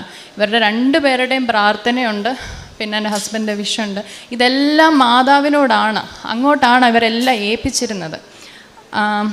അപ്പോൾ എൻ്റെ മാതാവിൻ്റെ കുഞ്ഞായിട്ട് വളർത്തിക്കോണമെന്ന് കിട്ടിയ മെസ്സേജ് ഞാൻ ഇതാ എൻ്റെ മോള് കഴിഞ്ഞ മെയ് 16-നായിരുന്നു ജനനം, 1.5 മാസമായി. ഒന്ന് തിരികെ കാണിക്കാമോ? ഇതാ എൻ്റെ ഞങ്ങളുടെ കുഞ്ഞ്. അപ്പോൾ ഈ കുഞ്ഞിനെ മാതാവിൻ്റെ കുഞ്ഞായിട്ട് തന്നെ ഞാൻ അങ്ങോളം വളർത്തിക്കോളാം എന്ന് ഞാൻ ഈ അൽത്താരയിൽ നിന്ന് മാതാവിനോട് പറയുന്നു. എന്നും നന്ദിയുള്ളതായിരിക്കും, എന്നും. ഞാൻ വേറൊരു കാര്യം, ഞാനൊരു ക്ലിനിക്കിലാണ് വർക്ക് ചെയ്യുന്നത് ഇതുപോലെ. അവിടെ എൻ്റെ കൂടെ ഉണ്ടായിരുന്ന നേഴ്സുണ്ട്, സൗമ്യ നേഴ്സ്. പുള്ളിക്കാർക്ക് 8 വർഷമായിട്ട് കുഞ്ഞുങ്ങളില്ല, കല്യാണം കഴിഞ്ഞിട്ട്. അപ്പോൾ ഈ വിവരം അറിഞ്ഞ് എൻ്റെ അടുത്ത് വന്ന് എന്നെ കൺഗ്രാജുലേറ്റ് ചെയ്തു. പക്ഷേ നമ്മൾക്ക് മനുഷ്യരല്ല, നമുക്കൊക്കെ ആഗ്രഹങ്ങൾ വരുമല്ലോ. ആ പാവം ഇരുന്നങ്ങ് കരഞ്ഞു. 8 വർഷമായിട്ട് കുഞ്ഞുങ്ങളില്ലാത്തതെന്ന് ഓർത്തോണം. കരഞ്ഞപ്പം എനിക്കത് സഹിച്ചില്ല. അപ്പം ഞാൻ മമ്മിയോട് ഇങ്ങനെ ഫോൺ വിളിച്ചപ്പോൾ കാര്യം പറഞ്ഞു. അപ്പം എൻ്റെ കയ്യിൽ ഉടമ്പടി വസ്തുക്കളൊക്കെ ഉണ്ടായിരുന്നു, ഉപ്പും തൈലും ഒക്കെ ഉണ്ടായിരുന്നു. അപ്പം ആൾ ഹിന്ദുവാണ്, ഈ പറയുന്ന നേഴ്സും. അപ്പം ഈ നേർച്ച വസ്തുക്കളൊക്കെ ഞാൻ കൊടുത്തു, കൊന്ത ചൊല്ലാനും പറഞ്ഞു കൊടുത്തു. അറിയാമായിരുന്നു, എന്നാലും ഞങ്ങൾ ഒരുമിച്ചിരുന്ന് കരഞ്ഞുകൊണ്ട് അത് കൊന്ത ചൊല്ലിയത്. അങ്ങനെ അതെ, ആ സമയം തന്നെ ആൾക്ക് മാതാവിൻ്റെ സാന്നിധ്യം ഫീൽ ചെയ്യാൻ പറ്റിയെന്ന് വെച്ചാൽ ഈ മുല്ലപ്പൂവിൻ്റെ സുഗന്ധവും, പിന്നെ സ്വപ്നത്തിലൊരു കുഞ്ഞിനെയും കൊണ്ട് മാതാവ് പോകുന്നത് സൗമ്യ കണ്ടു. അന്നേരം അല്ല, അത് കുറച്ചുകൂടെ കഴിഞ്ഞിട്ടാണേ. അപ്പം ഞാൻ ആദ്യം ഉടമ്പടി വസ്തുക്കൾ കൊടുത്തു കഴിഞ്ഞ് കൃത്യം 18-ാമത്തെ ദിവസം സൈക്കിൾ ഡിലേ ആയപ്പോൾ എന്തോ മനസ്സിലിങ്ങനെ പറയുകയാണ്, ഒന്ന് ചെക്ക് ചെയ്യുന്നു. അങ്ങനെ സൗമ്യയും കിറ്റ് വാങ്ങിച്ചു നോക്കിയപ്പോൾ അതും പോസിറ്റീവാണ്. എൻ്റെ കുഞ്ഞ് ഉണ്ടായി. ഓൾമോസ്റ്റ് ഒരു 2 വീക്സ് കഴിഞ്ഞപ്പം മോനുണ്ടായി. കോഴഞ്ചേരിയാണ് വീട്, സുഖമായിട്ടിരിക്കുന്നു അമ്മയും കുഞ്ഞും. പിന്നെ സൗമ്യയുടെ ഡെലിവറി കുറച്ചെല്ലാം നല്ല കോംപ്ലിക്കേറ്റഡ് ആയിരുന്നു. എല്ലാം അലർജി ആയിരുന്നു. സെക്ഷൻ നടക്കുന്നില്ല, സെർവിക്സ് ഓപ്പൺ ആവാത്തത് കൊണ്ട് നോർമൽ ഡെലിവറി നടക്കുന്നില്ല. അങ്ങനെ 3-ാമത്തെ ഹോസ്പിറ്റലിൽ പോയിട്ട് ഒരുപാട് പ്രാർത്ഥനകളുടെ ഫലമായിട്ട് മാത്രം ആ സെക്ഷൻ നടന്നു. പ്രശ്നമൊന്നുമില്ലായിരുന്നു. ഡോക്ടർ പറഞ്ഞത് മരണം വരെ സംഭവിക്കാം എന്ന് പറഞ്ഞിട്ടാണ് സൗമ്യയെ ഓപ്പറേഷൻ തിയേറ്ററിൽ കയറ്റിയത്. അങ്ങനെ ആ കുഞ്ഞും ഉണ്ടായി. സൗമ്യ സുഖമായിട്ടിരിക്കുന്നു. കുറച്ചൊക്കെ പ്രശ്നങ്ങളുണ്ടായിരുന്നു, പക്ഷെ അതൊക്കെ മാനേജബിൾ ആയിരുന്നു. എല്ലാം ദൈവം സഹായിച്ച് മാതാവിൻ്റെ അനുഗ്രഹം ഉള്ളത് കൊണ്ട് നന്നായിരിക്കുന്നു. അത് മറ്റൊരു സാക്ഷ്യം. പിന്നെ എൻ്റെ ഒരു കസിനും സെക്കൻഡ് കിഡ്, അതൊരു 9 വർഷത്തോളമായി. PCOD തന്നെയായിരുന്നു പ്രശ്നം. ആളുടെ ഡെലിവറി നെക്സ്റ്റ് മന്താണ് സ്കെഡ്യൂൾ ചെയ്തേക്കുന്നത്. ഇതുപോലെ ബുദ്ധിമുട്ടായിരുന്നു ഒരുപാട് കൺസീവ് ചെയ്യാനായിട്ട്. എനിക്ക് പുറകെ ജീന എനിക്ക് പുറകെ കൺസീവ് ചെയ്തു. പിന്നെ നെക്സ്റ്റ് മന്ത് പറഞ്ഞ പോലെ ഡെലിവറിയാണ്. അതും മാതാവെല്ലാം സുഖകരമായിട്ട് നടത്തും എന്നുള്ളൊരു വിശ്വാസം ഞങ്ങൾക്ക് എല്ലാവർക്കും ഉണ്ട്. പരിശുദ്ധ അമ്മ തന്ന എല്ലാ അനുഗ്രഹങ്ങൾക്കും ഞാൻ കോടാനുകോടി നന്ദി എൻ്റെ അമ്മയ്ക്കും മാതാവിനും തമ്പുരാനും സമർപ്പിക്കുന്നു. അതുപോലെ സൗമ്യയുടെ കാര്യം പറഞ്ഞു. ആ കുട്ടി ഒരുപാട് കഷ്ടപ്പെട്ടു. ആ കുട്ടി ഓപ്പറേഷൻ തിയേറ്ററിലൊക്കെ കിടന്നു. ഓപ്പറേഷൻ പോലും പറ്റത്തില്ല, എല്ലാ മരുന്നും അലർജിയാണ്, മരണം വരെ സംഭവിക്കാമെന്ന് ഡോക്ടർ പറഞ്ഞെടുത്ത് പോലും മാതാവും അനുഗ്രഹിച്ച് ഒരാൺകുഞ്ഞിനെ കൊടുത്തു. അവർ സന്തോഷമായി അമ്മയും കുഞ്ഞും ഇരിക്കുന്നു. അവർ 1 മാസം കഴിഞ്ഞ് ദുബായിലേക്ക് തിരിച്ചു പോകും. പിന്നെ നമ്മുടെ എൻ്റെ ഭർത്താവിൻ്റെ സഹോദരൻ്റെ മോടെ കാര്യം പറഞ്ഞു, ജീന. അവൾക്കും ഇവളും ഇപ്പോൾ പ്രഗ്നൻ്റാണ്. സമയങ്ങളൊക്കെ അടുത്ത് വരുന്നു. എല്ലാവരുടെയും പ്രാർത്ഥന അവരോട് കൂടി ഉണ്ടായിരിക്കണം. പിന്നെ പ്രേക്ഷിത പ്രവർത്തനം ചെയ്യുന്നത് പത്രമൊക്കെ വാങ്ങിച്ച് ഞങ്ങളിവിടെ വന്നിട്ട് എല്ലാ മാസവും ഇവിടെ വന്ന് പത്രമൊക്കെ വാങ്ങിച്ച് ബസ് സ്റ്റാൻഡുകളിലും കടകളിലും വീടുകളിലും ഒക്കെ കൊണ്ട് നടന്ന് വിതരണം ചെയ്യും. പിന്നെ അതുപോലെ കാരുണ്യ പ്രവൃത്തി, ഞാൻ വയ്യാത്ത ആൾക്കാരെ വീടുകളിൽ പോയി കാണും. ഈ സ്ട്രോക്കൊക്കെ വന്ന് കിടക്കുന്നവരെയും ബുദ്ധിമുട്ട് അനുഭവിക്കുന്നവരുടെയൊക്കെ അരി സാധനങ്ങളൊക്കെ വാങ്ങിച്ചുകൊണ്ട് എന്നെ കഴിയുന്നത് പോലെ എല്ലാ വീടുകളിലും ഞാൻ എന്നെക്കൊണ്ട് മാക്സിമം പറ്റുന്നിടത്തൊക്കെ ഞാൻ ഇപ്പോൾ 2 മാസമായി ഈ കുഞ്ഞൊക്കെ ഉള്ളതുകൊണ്ട് എനിക്കധികം ചെയ്യാൻ പറ്റുന്നില്ല. എന്നാലും ഞാൻ ഇവരിപ്പോൾ 14-ാം തീയതി തിരിച്ചു പോകും. കുഞ്ഞിൻ്റെ മാമോദീസയാണ് 18-ാം തീയതി. അത് കഴിഞ്ഞ് അവർ ദുബായിലേക്ക് തിരിച്ചു പോകും. പോയി കഴിഞ്ഞിട്ട് എന്നാ കഴിവുന്നോളം മാതാവിനും ഈശോയ്ക്കും വേണ്ടി എല്ലാം ചെയ്യാൻ ഞാൻ ആഗ്രഹിക്കുന്നു. പിന്നെ ഞങ്ങളുടെ കൂട്ടത്തിൽ ഞങ്ങൾക്കൊരു ഗ്രൂപ്പുണ്ട്, 13 പേരടങ്ങുന്ന ഒരു ഗ്രൂപ്പ്. ആ ഗ്രൂപ്പിൽ ഞങ്ങളെല്ലാവരും എപ്പോഴും അങ്ങോട്ടും ഇങ്ങോട്ടും എന്ത് പ്രശ്നം വന്നാലും പരസ്പരം പറഞ്ഞെല്ലാവരും മറ്റുള്ളവർക്ക് വേണ്ടി പ്രാർത്ഥിക്കും. അതിപ്പോൾ 2 പേരിവിടെ ഉണ്ട്. ഒന്ന് സുമിത പുള്ളിക്കാരി ക്രൈസ്തവയാണ്. ഒരു ദിവസം ഞാനിങ്ങനെ പ്രാർത്ഥിച്ചുകൊണ്ടിരിക്കുമ്പോൾ ഈശോ എന്നെ കാണിച്ചു തരികയാണ്. സുമിതയെ കാണുന്നു, അവൾ ഒരുപാട് ചൂട് അനുഭവിക്കുന്നു, ഫാൻ കാണുന്നു. അപ്പോൾ ഞാൻ അവളെ ഇങ്ങനെ വിളിച്ചു, എന്താടി നിനക്ക് പ്രശ്നമെന്ന് ചോദിച്ചപ്പോൾ മമ്മി ഭയങ്കര ചൂടാണ്, കിടക്കാൻ പറ്റത്തില്ലല്ലോ എന്ന് പറഞ്ഞു. ഞാൻ അന്ന് തന്നെ അവളെ വിളിച്ച്, അത് അവിടേക്ക് ഫാൻ ഉണ്ടായിരുന്നു, അവിടെ ഭർത്താവ് അവളുമായിട്ട് സ്വല്പം അകലത്തിലൊക്കെയാണ്. ആ ഫാനും കിണറിൻ്റെ മോട്ടറും എല്ലാം മനുഷ്യൻ അഴിച്ചുകൊണ്ട് പോയി. അവൾ 2 പെൺകുഞ്ഞുങ്ങളും വയ്യാത്തൊരു സഹോദരനുമായിട്ട് വളരെ കഷ്ടത്തിലാണ് അവൾ ജീവിക്കുന്നത്. അപ്പോൾ അതെല്ലാം അങ്ങനെയൊക്കെ എനിക്ക് ചെയ്യാൻ കഴിഞ്ഞിട്ടുണ്ട്. മുന്നോട്ടും ഇങ്ങനെയുള്ള കാര്യങ്ങളൊക്കെ ചെയ്യാൻ ദൈവം തമ്പുരാനെ എനിക്കിടയാക്കണമേ എന്ന് ഞാൻ പ്രാർത്ഥിക്കുന്നു. എൻ്റെ മാതാവിനും ഈശോയ്ക്കും കൂടാനുകൂടി നന്ദി ഞാൻ സമർപ്പിക്കുന്നു. സങ്കീർത്തനം 116:13 ഇങ്ങനെ പറയുന്നുണ്ട്, കർത്താവിൻ്റെ മേൽ ചൊരിഞ്ഞ അനുഗ്രഹങ്ങൾക്ക് ഞാൻ എന്ത് പകരം കൊടുക്കും? രക്ഷയുടെ പാനപാത്രം എടുത്തുയർത്തി കർത്താവിൻ്റെ നാമം ഞാൻ വിളിച്ചപേക്ഷിക്കും. ഇപ്പോൾ നമ്മൾ കേട്ട നിമ്മി തോമസിൻ്റെ സാക്ഷ്യം. ഒരു ഡോക്ടറാണ്, തൻ്റെ കൂടെ വർക്ക് ചെയ്യുന്ന ഒരു സ്റ്റാഫ് നേഴ്സിൻ്റെ കാര്യം, അതുപോലെ തന്നെ നമ്മൾ കേട്ടു സഹോദരിയുടെ കാര്യം. ഇവിടെ 3 പേരുടെയും ജീവിതത്തിൽ പരിശുദ്ധ അമ്മ ചൊരിഞ്ഞ വലിയ അനുഗ്രഹത്തിനാണ് അവർ നന്ദി പറയുന്നത്. ശാസ്ത്രീയപരമായിട്ട് മെഡിക്കൽ സയൻസിൻ്റെ എല്ലാ വശങ്ങളും അറിയാവുന്ന ഒരു സഹോദരി തൻ്റെ വിശ്വാസത്തിൻ്റെ ആഴത്തിൽ നിന്നുകൊണ്ട് ഇത് സംഭവിക്കുകയില്ല എന്നറിയാം, മാനുഷികമായിട്ട് ഇത് സംഭവിക്കില്ല എന്നറിയാം, എന്നിരുന്നാലും ദൈവത്തിൽ പൂർണ്ണമായിട്ട് ആശ്രയിച്ചുകൊണ്ട് മുന്നോട്ട് പോയപ്പോൾ, തൻ്റെ പ്രാർത്ഥനാ ജീവിതം മുന്നോട്ട് കൊണ്ടുപോയപ്പോൾ, തൻ്റെ ഉടമ്പടി ജീവിതം മുന്നോട്ട് കൊണ്ടുപോയപ്പോൾ അവരുടെ ജീവിതത്തിൽ ദൈവം ചൊരിഞ്ഞ വലിയ അനുഗ്രഹമാണ് നമ്മളിപ്പോൾ അനുഭവ സാക്ഷ്യമായിട്ട് കേട്ടത്. ഈ സഹോദരി പറയുകയുണ്ടായി, എനിക്ക് ഒരു സ്വരം കേൾക്കുവാനായിട്ട് സാധിച്ചുവെന്ന്. ഉടമ്പടിയുടെ ഒരു ഏറ്റവും വലിയ പ്രത്യേകതയാണ് ഒരു കമ്മ്യൂണിക്കേഷൻ നടക്കുക എന്നുള്ളത്. പരിശുദ്ധ അമ്മ അല്ലെങ്കിൽ ഈശോ തന്നെ നമ്മളോട് വ്യക്തമായിട്ടും കൃത്യമായിട്ടും ഉടമ്പടിയിൽ സംസാരിക്കും എന്നുള്ളതാണ് ഏറ്റവും വലിയ ഉടമ്പടിയുടെ ഒരു കാര്യമെന്ന് പറയുന്നത്.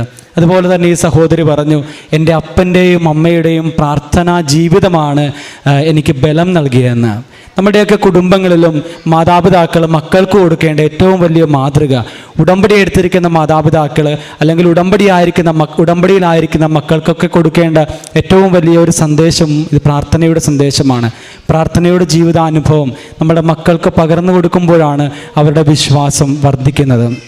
പ്രിയമുള്ളവരെ, ഇവരുടെ ജീവിതത്തിൽ ദൈവം ചൊരിഞ്ഞ എല്ലാ അനുഗ്രഹങ്ങൾക്കും പരിശുദ്ധ അമ്മയോട് ചേർന്ന് ഈശോയ്ക്ക് നമുക്ക് നന്ദി പറഞ്ഞുകൊണ്ട് കരങ്ങളടിക്കാം.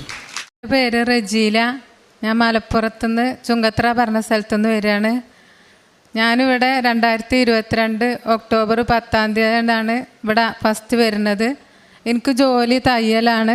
തയ്യൽ കടയിൽ ജോലി ചെയ്യുന്ന സ്ഥലത്തിലെ ഒരു ഫ്രണ്ട് വഴിയാണ് ഞാൻ കൃപാസനം മാതാവിനെ കുറിച്ച് അറിയണത്. ഒരുപാട് പ്രശ്നങ്ങൾ അനുഭവിച്ചുകൊണ്ട് നിൽക്കുന്ന സമയത്താണ് ഞാനിത് അറിയണത്. എനിക്ക് 23 വർഷമായിട്ട് സോറിയാസിസ് അസുഖം ഉണ്ടായിരുന്നതാണ്. 2 കണ്ണല്ലാതെ എല്ലാ ഭാഗത്തും അസുഖം, മുറിവും ഭയങ്കര ചൊറിച്ചിലും അങ്ങനെ അസ്വസ്ഥതയായിട്ട് പോകാൻ ഇനി ഒരു സ്ഥലവും ബാക്കിയില്ല. ഒരുപാട് മരുന്ന് കഴിച്ചു, ആയുർവേദം നോക്കി, ഹോമിയോ മരുന്ന് നോക്കി, ഇംഗ്ലീഷ് മരുന്ന് കുടിച്ചു, കുറേ നോക്കി, പൈസ ഒരുപാട് ചിലവായി. 8-9 ലക്ഷം രൂപ കടം വന്നു അല്ലാതെ എനിക്കൊരു മാറ്റവും വന്നില്ല. ലാസ്റ്റ് കടം വീട്ടാൻ മാർഗമില്ലാതെ വീട് വിൽക്കേണ്ടി വന്നു. വീട് വിൽക്കാൻ കുറേ ഞാൻ ശ്രമിച്ചു, വീട് വിൽക്കാനും എനിക്ക് പറ്റണില്ല. അങ്ങനെ അസുഖവും മാറിയില്ല, കടവും വന്ന് അങ്ങനെ ഒരുപാട് സങ്കടത്തിൽ നിൽക്കുന്ന സമയത്താണ് എൻ്റെ ഫ്രണ്ട് പറഞ്ഞത് എന്നോട്, ഇങ്ങനെ ഒരു മാതാവ്, കൃപാസന മാതാവിൻ്റെ അടുത്ത് പോയിട്ട് ഉടമ്പടി എടുത്ത് പ്രാർത്ഥിച്ചാൽ നടക്കും, പോയി നോക്കുമെന്ന് പറഞ്ഞു. അപ്പം ഞാൻ കുറേ എല്ലാം ചെയ്തു നോക്കി, ഇനി ഇതും കൂടി ഞാനൊന്ന് പരീക്ഷിച്ച് നോക്കാമെന്ന് വിചാരിച്ച് ഫസ്റ്റ് ഇവിടെ വന്നത്. ഫസ്റ്റ് ഉടമ്പടിയിൽ ഞാൻ എഴുതിയത് ആദ്യം എൻ്റെ അസുഖം മാറിത്തരണം എന്നാണ്. അസുഖം പൂർണ്ണമായിട്ടും മാറുകയാണെങ്കിൽ ഞാൻ മാതാവിൽ പൂർണ്ണമായിട്ടും വിശ്വസിക്കും, അതിൽ ഞാൻ ഉറച്ച് വിശ്വസിക്കുന്നു എന്നും പറഞ്ഞിട്ടാണ് ഞാനിവിടെ ഫസ്റ്റ് ഉടമ്പടിയിൽ എഴുതിയത്. എനിക്ക് 3 മാസം തീരുന്നതിൻ്റെ മുമ്പ് തന്നെ എൻ്റെ ചൊറിച്ചിലൊക്കെ മാറി, ഒരു 3/4% മാറി, അസുഖം മാറി. അതെനിക്ക് ഭയങ്കര സന്തോഷമായി. അതിൽ ഞാൻ രണ്ടാമത് വീണ്ടും ഉടമ്പടി പുതുക്കാൻ ഞാൻ ഇവിടെ വന്നു. അതിൽ ഞാൻ എഴുതി എൻ്റെ പൂർണ്ണമായിട്ടും എൻ്റെ അസുഖം മാറിത്തരണമെന്ന്. ഇന്ന് ഞാൻ ഭയങ്കര സന്തോഷത്തിലാണ്. എനിക്ക് ആ അസുഖം പൂർണ്ണമായിട്ടും മാറിയിരിക്കണ്. ഒരു മരുന്നും ഞാൻ കഴിച്ചിട്ടില്ല. ഇവിടുന്ന് തന്ന വെഞ്ചരിച്ച തൈലാണ് ഞാൻ പുരട്ടിയത്, അത് മാത്രമേ ഞാൻ മരുന്നാക്കി ഉപയോഗിച്ചിട്ടുള്ളൂ. പിന്നെ എൻ്റെ വീട് വിൽക്കാൻ വേണ്ടി രണ്ടാമത് എഴുതി. 5 വർഷമായിട്ട് ഞാൻ നോക്കുന്നുണ്ട്, വീട് വിൽക്കാൻ സാധിച്ചിട്ടില്ല. പിന്നെ ഞാൻ ഇവിടെ വന്ന് എഴുതി പോയിട്ട് എൻ്റെ കടങ്ങൾ വീടാൻ വേണ്ടിയിട്ട് എനിക്ക് വീട് വിൽക്കുക അല്ലാതെ വേറെ നിവൃത്തിയില്ല. ഞാനും ഹസ്ബൻഡും ഡൈവേഴ്സായിട്ട് പിരിഞ്ഞ് നിൽക്കുക. എനിക്ക് 2 മക്കളുണ്ട്, ജോലി തയ്യലാണ്. എനിക്ക് കടം വീട്ടാൻ വേറൊരു മാർഗ്ഗമല്ല. അങ്ങനെ വീട് വിൽക്കാൻ വേണ്ടി എഴുതി.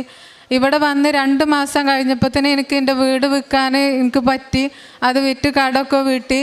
പിന്നെ എനിക്ക് 2 മക്കളിൽ ഒരു മോളാണ്. മോളെ കല്യാണപ്രായമായി.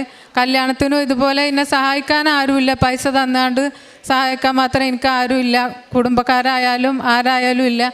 ഇന്നത്തെ കാലത്ത് 1000-2000 ഉറുപ്പ്യ വരെ കടം തരാത്ത കാലത്ത് എനിക്ക് ലക്ഷങ്ങളാണ് ആവശ്യം എൻ്റെ മോളെ കല്യാണത്തിന്. ഞാനൊരു KSF ചിട്ടിയിൽ കൂടി. അത് ഞാനിവിടെ വന്ന് മാതാവിൻ്റെ അടുത്ത് 8 വർഷത്തെ KSF ആണ്. അതൊന്നും എനിക്ക് കിട്ടൂല എന്ന് എനിക്ക് ഉറപ്പാണ്. എന്നാലും ഞാനൊരു പരീക്ഷണം പോലെ ഇവിടെ വന്നിട്ട് ഞാൻ 3ാമതും ഉടമ്പടി പുതുക്കിയപ്പോൾ ഞാൻ എൻ്റെ മോളെ കല്യാണം നടത്താൻ എനിക്ക് മുന്നിൽ വേറൊരു മാർഗ്ഗമില്ല, സഹായിക്കാൻ ആരുമില്ല. എനിക്ക് എന്തെങ്കിലും ഒരു മാർഗ്ഗം എൻ്റെ മുന്നിൽ കാണിച്ചു തരണേന്ന് പ്രാർത്ഥിച്ചിട്ടാണ് ഇവിടുന്ന് പോയത്. എനിക്ക് ഭയങ്കര അത്ഭുതമാണ്. എനിക്ക് എൻ്റെ മോളെ കല്യാണത്തിൻ്റെ തലേ ആഴ്ച എനിക്ക് എൻ്റെ KSF കിട്ടി. എൻ്റെ മോളെ കല്യാണം ഞാൻ നല്ല ഇതിൽ ഞാൻ നടത്തി. അത് കഴിഞ്ഞ് പിന്നെ എനിക്ക് വയറുവേദന വന്ന ആശുപത്രിയിൽ പോയി. അപ്പോഴാണ് 2 കിഡ്നിയിൽ സ്റ്റോണാണെന്ന് അറിയണത്. 5 സ്റ്റോണുണ്ട് 2 കിഡ്നിയിലും കൂടി എന്ന് പറഞ്ഞു. ഓപ്പറേഷൻ ചെയ്യാതെ മാറൂല എന്ന് പറഞ്ഞപ്പം അതിന് പൈസ ഇല്ലാത്തതുകൊണ്ട് ഓപ്പറേഷത്തിനൊന്നും ഞാൻ പോയില്ല. ഞാൻ മാതാവിൽ വിശ്വസിച്ച് 4ാമത് ഞാൻ ഇവിടെ വന്ന് ഉടമ്പടി പുതുക്കി ഞാനത് എഴുതിയാണ്ട് എനിക്ക് 1 മാസം കഴിഞ്ഞപ്പോൾ എൻ്റെ വയറിലൊരു ചുമപ്പ് വന്നു. അതെന്താണെന്ന് അറിയാൻ വേണ്ടി ഡോക്ടറെ അടുത്ത് പോയപ്പോൾ സ്കാൻ ചെയ്ത് നോക്കാൻ പറഞ്ഞ് സ്കാൻ ചെയ്തു. അത് സ്കാൻ ചെയ്ത ഡോക്ടർക്ക് പോലും അത്ഭുതം, എന്ത് മരുന്ന് ഞങ്ങൾ കഴിച്ച, കിഡ്നിയിലെ കല്ലൊക്കെ പോയല്ലോ എന്ന് പറഞ്ഞു. ഞാനിങ്ങനെ പറഞ്ഞു, ഞാനിങ്ങനെ ഒരു ഉടമ്പടി കൃപാസന മാതാവിനെ പറ്റിയിട്ട് പറഞ്ഞു. അപ്പോൾ അവർക്കത് കേട്ടിട്ട് അത് ഞങ്ങൾ കേട്ടിക്കണ്, പക്ഷേ അതുകൊണ്ടാണോ മാറിയെന്ന് ചോദിച്ചു. ഞാൻ പറഞ്ഞു സത്യമായിട്ടും അതുകൊണ്ടാണ് മാറിയത്, ഞാൻ ഒരു മരുന്നും കഴിച്ചിട്ടില്ല, ഓപ്പറേഷത്തിന് പോകാൻ എൻ്റെ അടുത്ത് പൈസ ഇല്ല, അതിൽ ഞാൻ വിശ്വസിക്കണോ അതുകൊണ്ടാണ് പോയതെന്ന് പറഞ്ഞു. എൻ്റെ നാട്ടുകാർക്കറിയാം എന്നെ. ഞാൻ ഇത്രയും ഇപ്പോൾ ഞാൻ വീട് വിറ്റിട്ട് മോളെ കല്യാണമൊക്കെ കഴിഞ്ഞ പിന്നെ വാടകക്കാണ് പാർക്കണത്. വാടക കൊടുക്കാൻ കഴിയാതെ ജോലി ചെയ്ത്, ഈ തയ്യൽ ജോലി ചെയ്താൽ നമുക്ക് സ്വന്തമായിട്ട് വീടാവില്ല, കടങ്ങൾ വീടാൻ കഴിയില്ല. അങ്ങനെ നിൽക്കുന്ന സമയത്ത് എനിക്ക് എൻ്റെ മോള് പറഞ്ഞു എന്നോട്, മോള് കല്യാണം കഴിച്ച് പോയി, പിന്നെ ഉമ്മ ഒറ്റക്കല്ലേ, എന്നാൽ വേറൊരു കല്യാണം നോക്കാം, ഉമ്മ അങ്ങനെ ഒറ്റക്കായിട്ടാണ് ഉമ്മക്ക് ഒറ്റപ്പെട്ട ഫീൽ വരുന്നത്. അപ്പോൾ ഞാൻ പറഞ്ഞു, ഈ 41ാമത്തെ വയസ്സിൽ എനിക്ക് ഇനി ഒരു കല്യാണമൊന്നും വേണ്ട, അതൊന്നും നടക്കൂല എന്ന് പറഞ്ഞപ്പം ഇല്ലമ്മ നോക്ക് എന്ന് പറഞ്ഞു. ഞാൻ വേഗം ഇവിടെ മാതാവിൻ്റെ അടുത്ത് ഇവിടെ വന്നിട്ട് ഞാൻ പ്രാർത്ഥിച്ചിട്ട് പറഞ്ഞു, അത് നല്ലതാണെങ്കിൽ എനിക്ക് അതുപോലെ ഒരു ജീവിതം വേണമെന്ന്, അല്ലാതെ എന്നെക്കൊണ്ട് ഇനി കഴിയൂല. എൻ്റെ മോന് 23 വയസ്സായി, 5 വർഷമായിട്ട് മൊബൈൽ ടെക്നീഷ്യൻ പഠിച്ചിട്ട് ഒരു ജോലിക്ക് വേണ്ടിയിട്ട് നിൽക്കുക, അത് ശരിയായിട്ടില്ല. പിന്നെയും കടങ്ങൾ ഇങ്ങനെ കൂടി വരികയാണ്. അപ്പം ഞാൻ ഇവിടെ വന്നിട്ട് ഞാൻ പ്രാർത്ഥിച്ചു, മാതാവേ ഇതിൽ എന്തെങ്കിലും ഒരു നന്മ എനിക്ക് ഉണ്ടെങ്കിൽ ഞാൻ വിശ്വസിച്ച് പ്രാർത്ഥിച്ചതാണ്. എനിക്കൊരു വീട് വേണം, എൻ്റെ കടങ്ങൾ വീടണം, എനിക്കൊരു ജീവിതം വേണം. അത് ഞാൻ ലാസ്റ്റ് ഇവിടെ 3 മാസം മുമ്പ് ഇവിടെ വന്ന് പ്രാർത്ഥിച്ചിട്ട് പോയത്.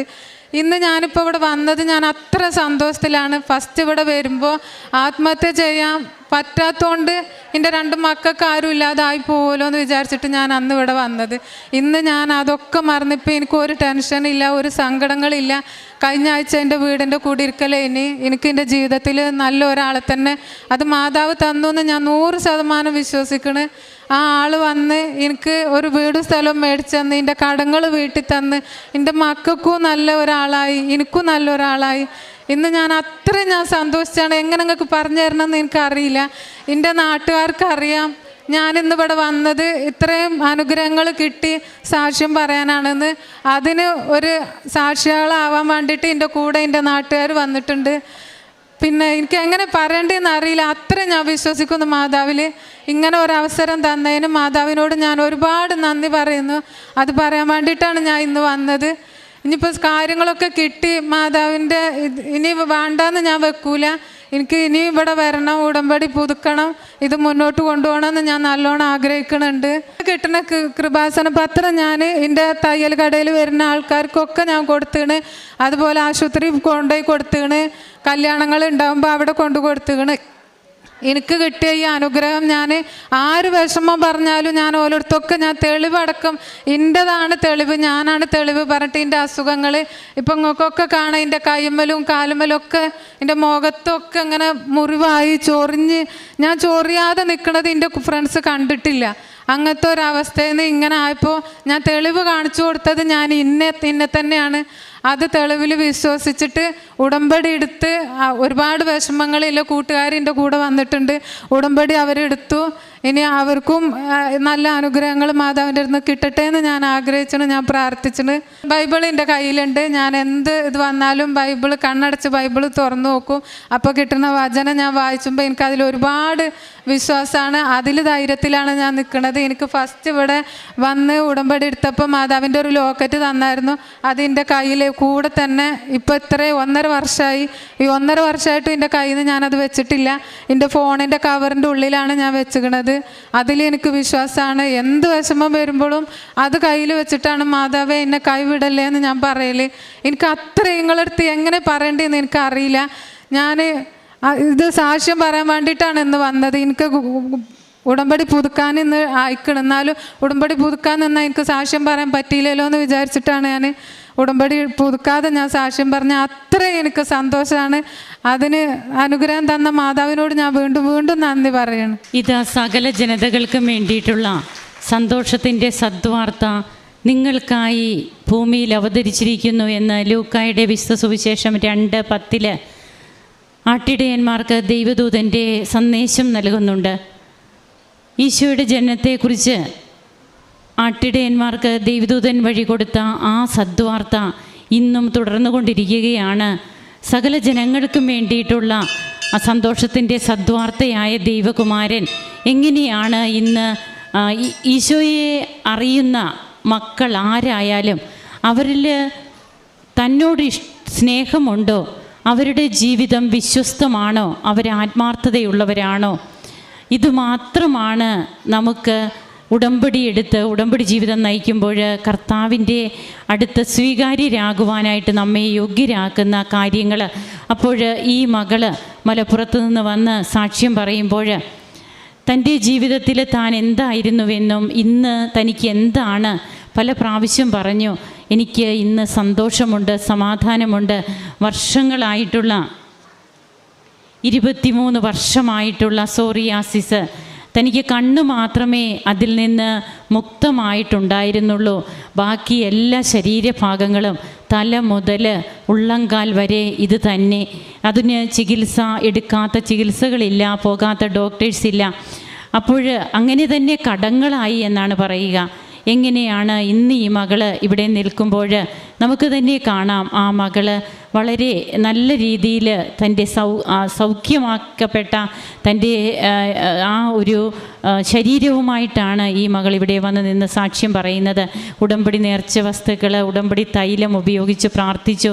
തൻ്റെ കിഡ്നി സ്റ്റോണ് ഓപ്പറേഷൻ പറഞ്ഞിരുന്നതാണ്. അതെങ്ങനെ ഓപ്പറേഷൻ ഒന്നും ചെയ്യാൻ പറ്റില്ലാത്ത സാഹചര്യത്തിൽ അതെങ്ങനെ മാറുന്നു, തൻ്റെ കടബാധ്യതകൾ എങ്ങനെ, അതെല്ലാം എങ്ങനെ മാറി, ഓരോന്നും വ്യക്തമായിട്ട് ഈ മകൾ ഇവിടെ പറഞ്ഞു കഴിഞ്ഞു. അപ്പോൾ തനിക്ക് ചെയ്യാൻ പറ്റുന്നതിൻ്റെ മാക്സിമം ഈ മകൾ ചെയ്യുന്നുണ്ട്. തൻ്റെ കാരുണ്യ പ്രവർത്തികൾ, പ്രേക്ഷിത പ്രവർത്തനം ഇങ്ങോട്ട് ആളുകളെ കൊണ്ടുവരുന്നു. തൻ്റെ അനുഭവ സാക്ഷ്യങ്ങൾ താൻ തന്നെ ഒരു സാക്ഷ്യമായിട്ട് മറ്റുള്ളവരുടെ മുൻപിൽ ജീവിക്കുകയാണ്, കാണിച്ചു കൊടുക്കുകയാണ്. അങ്ങനെ തന്നെ അവിടെ നിന്ന് ഇവിടെ ആളുകൾ വരാൻ ഇടയായി. ഇന്നും ഈ മകളുടെ കൂടെ വന്നിട്ടുണ്ട്. അവർ ഉടമ്പടി എടുക്കുന്നു. അപ്പോൾ ഇതൊക്കെ നമ്മോട് പറയുക, ജീവിക്കുന്ന ദൈവപുത്രൻ, സ്വർഗത്തിൽ നിന്ന് പ്രത്യക്ഷയായ അമ്മ നമ്മുടെ ഇടയിൽ ഇന്നും നടക്കുന്നുണ്ട്. അമ്മ സഞ്ചരിക്കുന്നുണ്ട്. ഈ പുണ്യ ആലയത്തിൽ, ഈ പുണ്യഭൂമിയിൽ ഇത് ജപമാലകളാൽ കുതിർന്ന മണ്ണാണ്. അത് നാം മറക്കാതിരിക്കുക. നാം ഇവിടെ ഇരുന്ന് പ്രാർത്ഥിച്ച് ജപമാല അർപ്പിക്കുമ്പോൾ നമ്മുടെ ജപമാല മാത്രമല്ല, ഈ കൃപാസനത്തിനൊരു ആസ്തിയുണ്ട്. എത്രയോ വർഷങ്ങൾക്ക് മുമ്പ് തുടങ്ങിയ ജപമാല മണികളുടെ ഒരാസ്തി. ബഹുമാനപ്പെട്ട VP ജോസഫ് അച്ഛൻ്റെ 38 വർഷത്തെ പൗരോഹിത്യ ജീവിതം. അപ്പോൾ അച്ഛൻ്റെ ആ പൗരോഹിത്യ ജീവിതത്തിൽ അച്ഛൻ കടന്നു പോകുന്ന കഷ്ടപ്പാടുകളുടെയും സങ്കടങ്ങളുടെയും രോഗങ്ങളുടെയും ഒക്കെ ഒരു നീണ്ട നിര, ഇതൊക്കെയാണ് അച്ഛന് ബലം കൊടുത്തത്. അതാണ് ഇന്ന് കൃപാസനത്തിൻ്റെ ആസ്തിയുടെ കൂടെ പരിശുദ്ധ അമ്മ എഴുതി ചേർക്കുന്നത്, ഈശോ എഴുതി ചേർക്കുന്നത്. അങ്ങനെയാണ് ഇവിടെ വന്ന് പ്രാർത്ഥിക്കുമ്പോൾ നമുക്കൊക്കെ ആ ഒരു ബാങ്ക് ബാലൻസാണ് നമുക്കുള്ളത്. അതിൽ നിന്നാണ് കൃപയ്ക്ക് മേൽ കൃപ സ്വീകരിക്കുവാനായിട്ട് ഇങ്ങോട്ട് ജനലക്ഷങ്ങൾ പ്രവഹിക്കുന്നത്. ഇവിടെ വരുന്നവരാരും നിരാശരാകില്ല എന്നുള്ളത് തന്നെയാണ് ഓരോ ദിവസത്തെയും സാക്ഷ്യങ്ങൾ നമ്മോട് പറയുക. നമുക്ക് ഈ മകൾക്കും കുടുംബത്തിനും ലഭിച്ച എല്ലാ കൃപകൾക്കും കരങ്ങളടിച്ച് ഈശോയ്ക്കും അമ്മയ്ക്കും നന്ദി പറയാം. ദൈവത്തെ ആരാധിക്കാം, മഹത്വപ്പെടും. എൻ്റെ പേര് മെർലിൻ തോമസ്. എൻ്റെ വീട് ഇവിടെ അടുത്ത് തന്നെയാണ്. എന്നെ കല്യാണം കഴിപ്പിച്ച് അയച്ചിരിക്കുന്നത് തൃശ്ശൂരാണ്. ഞാൻ 2024 ജാനുവരി 21 ആദ്യമായിട്ട് ഉടമ്പടി എടുക്കുന്നത്. ഉടമ്പടി എടുക്കാനുള്ള കാരണം എന്താണെന്ന് വെച്ചാൽ, എൻ്റെ ഭർത്താവ് വിദേശത്ത് 4 വർഷമായിട്ട് അക്കൗണ്ടൻ്റായിട്ട് ജോലി ചെയ്ത് വരികയായിരുന്നു. കുഞ്ഞ് ജനിച്ചതിന് ശേഷം ഞങ്ങൾക്ക് കുഞ്ഞിനെ കാണാത്തത് കൊണ്ട് അവൾക്ക് 9-ാം മാസം ആയപ്പോഴേക്കും ആൾ നാട്ടിലേക്ക് തിരിച്ചു പോന്നു, ക്യാൻസൽ അടിച്ചിട്ട്. അപ്പോൾ നല്ല കോൺഫിഡൻസ് ഉണ്ടായിരുന്നു. കാരണം 4 വർഷത്തെ എക്സ്പീരിയൻസ് ഉണ്ട്, എഡ്യൂക്കേറ്റഡ് ആണ്, ലൈസൻസ് ഉണ്ട്, അവിടുത്തെ ഡ്രൈവിംഗ് ലൈസൻസ് ഉണ്ട്, എല്ലാം കൊണ്ട് ഓക്കെ ആയിരുന്നു. പക്ഷേ പിന്നീട് പോയതിന് ശേഷം ഇൻ്റർവ്യൂ ഒക്കെ അറ്റൻഡ് ചെയ്യും, എല്ലാം ഓക്കെ ആവും. പക്ഷേ എല്ലാവരും ഓക്കെ പറയും, പിന്നീട് വിളിക്കില്ല, ജോലിയിലേക്ക് വിളിക്കില്ല. അങ്ങനെ ഒരു സിറ്റുവേഷൻ വന്നു. ആ അവസ്ഥയിലാണ് ഞാനിവിടെ നിന്ന് ഉടമ്പടി എടുക്കുന്നത്. അപ്പോൾ അമ്മ ഓൾറെഡി ഉടമ്പടി എടുത്തിട്ടുള്ള ആളാണ്. അപ്പോൾ ഞാൻ മാതാവിനോടൊന്നും പ്രാർത്ഥിക്കുമായിരുന്നു. പിന്നെ ആൾ പോകുന്നതിന് മുന്നേ അമ്മയുടെ ഒരു ഉടമ്പടി തിരി, പച്ചത്തിരി എനിക്ക് തന്നു വിട്ടിട്ട് അത് കത്തിച്ച് പ്രാർത്ഥിക്കാൻ പറഞ്ഞു. അത് 2-3 ദിവസം അങ്ങനെ പോകുന്നത് വരെ പ്രാർത്ഥിച്ചു. ആൾ എയർപോർട്ടിൽ കൊണ്ട് ആക്കിയതിന് ശേഷം ഞാൻ വീട്ടിൽ വന്നപ്പോഴേക്കും ആ തിരി കാണാനില്ല. വീട് മുഴുവൻ നോക്കി, അത് എവിടെ പോയെന്നൊരു പിടുത്തവും ഇല്ല. അപ്പോൾ തോന്നി ഉടമ്പടി എടുക്കാത്തത് കൊണ്ടായിരിക്കാം തിരി നഷ്ടമായത്, അല്ലെങ്കിൽ ഉടമ്പടി വസ്തു അങ്ങനെ നഷ്ടപ്പെടേണ്ട കാര്യമില്ലല്ലോ. അങ്ങനെ പിന്നീട് ഞാനിവിടെ നിന്ന് ഉടമ്പടി എടുത്തു. ഉടമ്പടി എടുത്തതിന് ശേഷം പെട്ടെന്ന് ഒരുപാട് ഇൻ്റർവ്യൂസ് വരികയും ആഗ്രഹിച്ച ഒരു സ്ഥലത്ത് തന്നെ നല്ല സാലറിയോട് ജോലിക്ക് കയറാനായിട്ട് സാധിച്ചു. അതുകൂടാതെ ഇതിനു മുന്നേക്കാൾ വർക്ക് ചെയ്യുന്ന സ്ഥലത്ത് ഫ്രൈഡേ ആയിരുന്നു വീക്കിലി ഓഫ് വരിക. അപ്പോൾ ഉടമ്പടി എടുത്തതിന് ശേഷം ആൾ കയറിയ സ്ഥലത്ത് സൺഡേ ഓഫ് വന്നു. അപ്പോൾ ആൾക്ക് എന്നും പള്ളിയിൽ പോകാനായിട്ട് സാധിക്കുകയും കുർബാന കൂടാനൊക്കെയുള്ള അവസരം മാതാവായിട്ട് ഒരുക്കി കൊടുത്തു. പിന്നെ അടുത്ത കാര്യം എന്താണെന്ന് വെച്ചാൽ, എനിക്ക് പീരിയഡ്സ് അങ്ങനെ റെഗുലർ അല്ലായിരുന്നു. എന്തെങ്കിലുമൊക്കെ എപ്പോഴും പ്രശ്നമുണ്ടാകും. അപ്പോൾ ഞാൻ ഉടമ്പടി വസ്തുക്കൾ ഉപയോഗിക്കുന്നുണ്ട്, എന്നാലും അങ്ങനെ റെഗുലർ അല്ല. അപ്പോൾ ഞാൻ ഡേറ്റ് ആവേണ്ട സമയമായിട്ട് ഒരു 5 ദിവസം കഴിഞ്ഞിട്ട് ആവുന്നില്ല. അപ്പോഴേക്കും ഞാൻ നോക്കി, ആവോ ഇല്ല നോക്കി. പിന്നെ ഞാൻ നൈറ്റ് ഉറങ്ങണതിന് മുന്നേ മാതാവിനോട് പറഞ്ഞു, ഞാൻ നാളെ കൂടെ നോക്കും, നാളെ ആയിട്ടില്ല എന്നുണ്ടെങ്കിൽ ഞാൻ ഹോസ്പിറ്റലിൽ കൊണ്ട് കാണിക്കുമെന്ന് പറഞ്ഞിട്ട് അങ്ങനെ ഉറങ്ങി. പിറ്റേ ദിവസം രാവിലെ എണീക്കുന്നത് തന്നെ എനിക്ക് പീരിയഡ്സ് ആയിട്ടാണ്. പിന്നീട് എനിക്ക് ഇതുവരെ എപ്പോഴും റെഗുലറായിട്ടാണ് വരാറ്, അങ്ങനെ കുഴപ്പമൊന്നും ഉണ്ടായിട്ടില്ല. പിന്നെ ഉള്ളൊരു കാര്യം എന്താണെന്ന് വെച്ചാൽ, ഞങ്ങളുടെ വീട്ടിലെപ്പോഴും ഈ പാമ്പെഴഞ്ഞു പോയ പാട്, പാമ്പിനെ കാണത്തില്ല, പാമ്പെഴഞ്ഞു പോയ പാട് ഇങ്ങനെ വീടിൻ്റെ സൈഡിൽ കൂടെയൊക്കെ ഇങ്ങനെ പോയ പാട് ഇങ്ങനെ കാണാറുണ്ട്. അപ്പോൾ എന്താ സംഭവം എന്ന് മനസ്സിലാകത്തില്ല. ഞങ്ങളില്ലാത്ത സമയത്താണ് കൂടുതൽ. ഞങ്ങൾ വീട്ടിൽ നിന്ന് വെളിയിൽ പോകുന്ന സമയത്താണ് ഈ പാട് കാണാറുള്ളത്, വീടിൻ്റെ ചുറ്റും കാണാറുണ്ട്. അപ്പോൾ ഞങ്ങൾ ഉടമ്പടി ഉപ്പിട്ട് പ്രാർത്ഥിച്ചതിന് ശേഷം വിശ്വാസപ്രമാണം ചൊല്ലിയിട്ട് വീടിന് ഫുള്ള് ഇങ്ങനെ തെളിയിച്ചു. അതിനുശേഷം ഇതുവരെ അങ്ങനെ ഒരു ഇഴഞ്ഞുപോയ പാടോ ഒന്നും അങ്ങനെ ഉണ്ടായിട്ടില്ല. പിന്നെ എൻ്റെ ഈ 2 കൈക്കും നല്ല പെയിൻ വന്നു.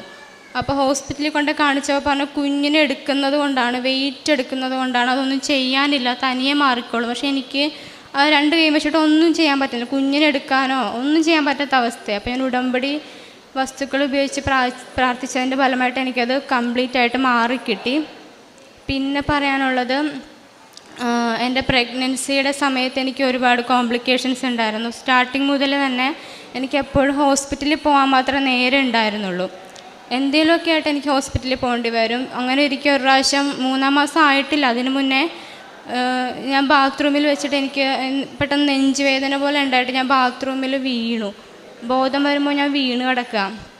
അങ്ങനെ തന്നെ ഹോസ്പിറ്റലിൽ കൊണ്ടുപോയപ്പോഴേക്കും എക്കോ എടുത്തപ്പോഴേക്കും വേരിയേഷൻ കാണിച്ചു. അങ്ങനെ വേറൊരു ഹോസ്പിറ്റലിൽ കൊണ്ടുപോയി. അങ്ങനെ കുറച്ച് കോംപ്ലിക്കേഷൻസ് വന്നു. അപ്പം ഉടമ്പടി വസ്തുക്കൾ ഉപയോഗിച്ച് പ്രാർത്ഥിച്ചപ്പോൾ എനിക്കത് കംപ്ലീറ്റ് ആയിട്ട് മാറിക്കിട്ടി.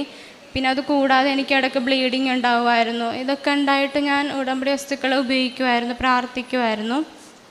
പിന്നെ എനിക്ക് വിവാഹത്തിന് മുന്നേ PCOD ഉണ്ടായിരുന്നു. അപ്പോൾ PCOD ഉള്ള സമയത്താണെങ്കിലും നമ്മൾ ആദ്യം തന്നെ അവർക്ക് കുഞ്ഞുങ്ങളുണ്ടാവില്ലല്ലോ എന്നുള്ള ടെൻഷനാണ്. അപ്പോൾ ഞാൻ കല്യാണത്തിന് മുന്നേ തന്നെ പ്രാർത്ഥിക്കുമായിരുന്നു. എനിക്ക് കല്യാണം കഴിഞ്ഞ് എനിക്ക് പെട്ടെന്ന് തന്നെ കുട്ടികൾ വേണം. കാരണം കല്യാണം കഴിക്കുന്ന 25-ാമത്തെ വയസ്സിലാണ്. അപ്പോൾ ഇനി ട്രീറ്റ്മെൻറ്റ് എടുത്ത് നടക്കാനോ അങ്ങനെയുള്ളൊരു ടൈമില്ല. അപ്പോൾ അങ്ങനെ പ്രാർത്ഥിച്ചു. എനിക്ക് ആ മന്ത് തന്നെ ഞാൻ പ്രഗ്നൻ്റായി.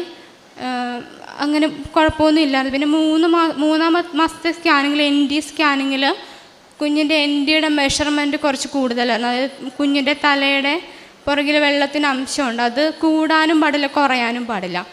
അപ്പോൾ ഇവളുടെ നോക്കിയപ്പോഴേക്കും കുഞ്ഞിൻ്റെ അത് കൂടുതലായിട്ട് കാണിച്ചു. അപ്പോൾ ഡോക്ടർ ഞങ്ങളെ വിളിച്ചിട്ട് പറഞ്ഞു നമുക്കൊരു ടെസ്റ്റ് ചെയ്യാം. നോർമലി ഇതിന് ചെയ്യുക ഡബിൾ മാർക്കർ അല്ലെങ്കിൽ ട്രിപ്പിൾ മാർക്കറാണ്. പക്ഷേ എനിക്ക് അതിലും വലിയൊരു ടെസ്റ്റ് NIPT എന്ന് പറയണം, നല്ല കോസ്റ്റ്ലിയാണ്. 10-13,000 രൂപയുടെ ടെസ്റ്റാണ്. അത് നിങ്ങൾ ചെയ്യാൻ പറഞ്ഞു. അപ്പോൾ എന്നോട് പറഞ്ഞു കുഞ്ഞ് 3 മാസമേ ആയിട്ടുള്ളൂ, വലുതായിട്ടൊന്നും ഇല്ല എന്നുള്ള രീതിയിൽ സംസാരിച്ചപ്പോൾ എനിക്ക് മനസ്സിലായി എന്തെങ്കിലും കുഴപ്പമുണ്ടെങ്കിൽ അബോർട്ട് ചെയ്ത് കളയണം എന്നുള്ള രീതിയിൽ. അപ്പോൾ അമ്മയോട് പറഞ്ഞിട്ടുണ്ടായിരുന്നു കുഞ്ഞിങ്ങനെ ജനിക്കുന്ന കുഞ്ഞുങ്ങൾ ഡൗൺ സിൻഡ്രം അല്ലെങ്കിൽ വേറെ എന്തെങ്കിലും അംഗവൈകല്യങ്ങളൊക്കെ വരാനുള്ള സാധ്യതയുണ്ടെന്ന്. അത് പക്ഷേ അമ്മ എന്നോട് പറഞ്ഞിട്ടുണ്ടായിരുന്നില്ല. അങ്ങനെ ഞങ്ങൾ ആ ദിവസം തന്നെ ടെസ്റ്റിന് കൊടുത്തു. അപ്പോൾ ഒരു 2 ആഴ്ച സമയം പറഞ്ഞത്.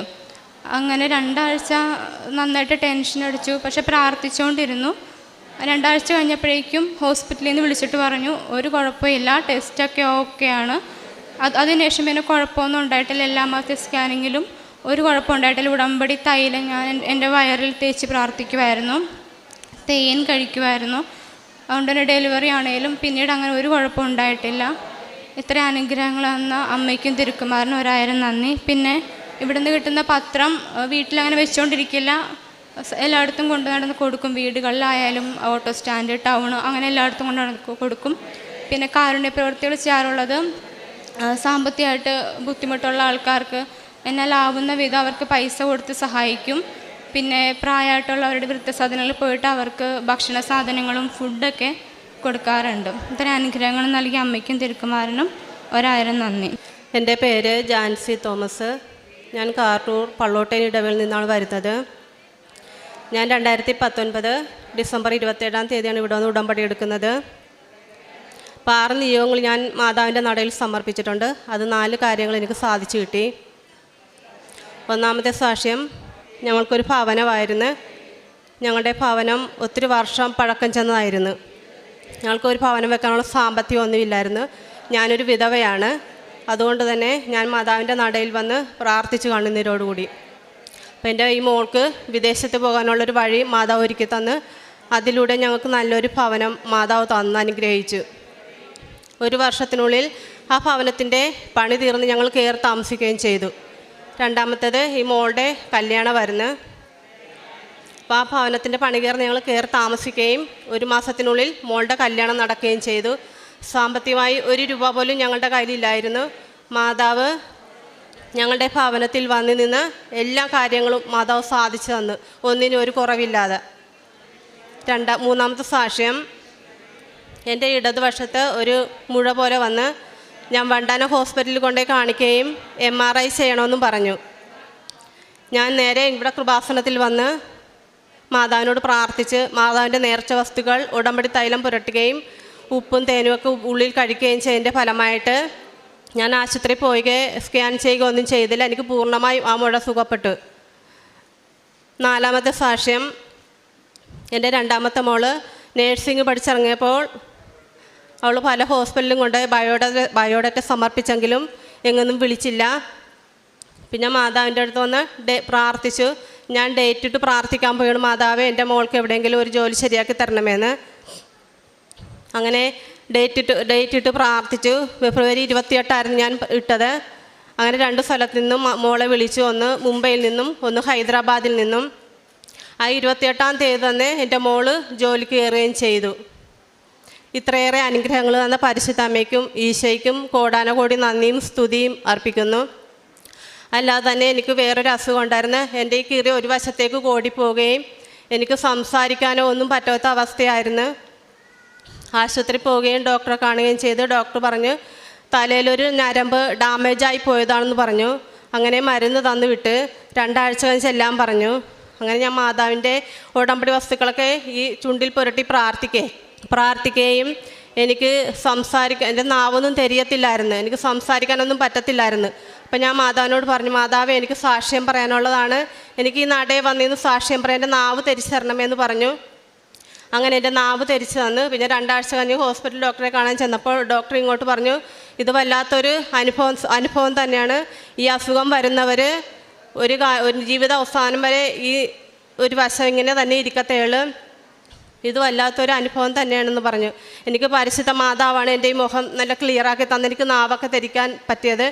അതിന് പ്രത്യേകം ഞാൻ പരിശുദ്ധ അമ്മയോടും ഈശോയോടും കോടാനകോടി നന്ദി സ്തുതി അർപ്പിക്കുന്നു. പിന്നെ പത്രം വാങ്ങിച്ചുകൊണ്ട് പോയി എനിക്ക് പറ്റുന്ന സ്ഥലങ്ങളെല്ലാം ഞാൻ കൊണ്ടുപോയി കൊടുക്കും. പിന്നെ കഴിവുള്ളതുപോലെ കാരുണ്യ പ്രവൃത്തിയൊക്കെ ഞാൻ ചെയ്യും. ഉടമ്പടി ജീവിതം ഒരു സാക്ഷ്യത്തിൻ്റെ ജീവിതമാണ്. ഉടമ്പടി ജീവിതത്തിൽ നമ്മൾ സാക്ഷികളായി തീരുകയാണ്. ദൈവത്തിൻ്റെ മുൻപിലും അതുപോലെ തന്നെ മനുഷ്യരുടെ മുൻപിലും നമ്മൾ സാക്ഷികളായിട്ട് മാറിത്തീരുകയാണ്. അങ്ങനെ സാക്ഷികളായിട്ട് ജീവിക്കുമ്പോൾ ദൈവം നമ്മുടെ ജീവിതത്തിൽ അനുഗ്രഹങ്ങൾ വർഷിക്കുമെന്നതിൽ സംശയമില്ല.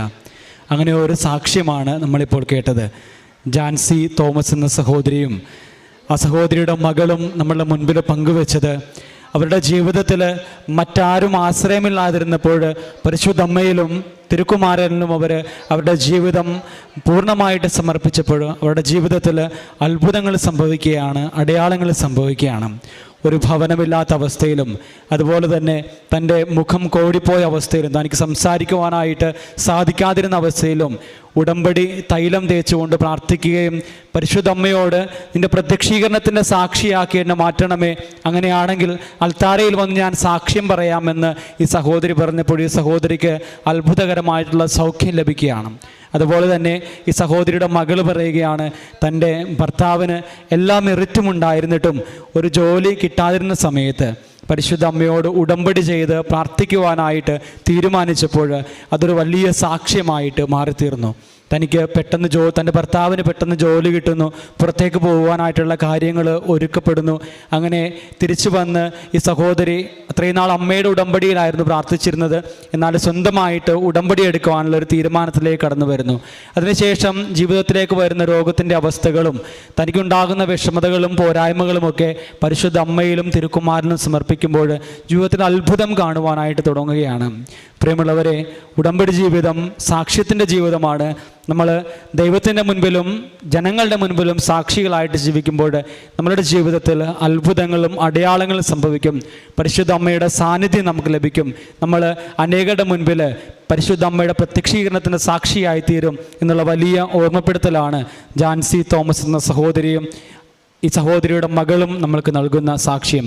ഇവരോടൊപ്പം ദൈവപിതാവിന് നന്ദി പറഞ്ഞുകൊണ്ട് പരിശുദ്ധ അമ്മയ്ക്കും തിരുക്കുമാരനും സ്തുതികൾ അർപ്പിച്ച് നമുക്ക് കരങ്ങളടിച്ച് നന്ദി പറയാം. പരിശുദ്ധ അമ്മയ്ക്കും തിരുക്കുമാരനും ആദ്യമേ തന്നെ ഞാൻ നന്ദി പറയുകയാണ്. എൻ്റെ പേര് ജിൽസൺ തോമസ് ബി. ഞാൻ കോട്ടയം ജില്ലയിൽ കരിപ്പാടം ഇടവകയിൽ നിന്ന് വരുന്നു.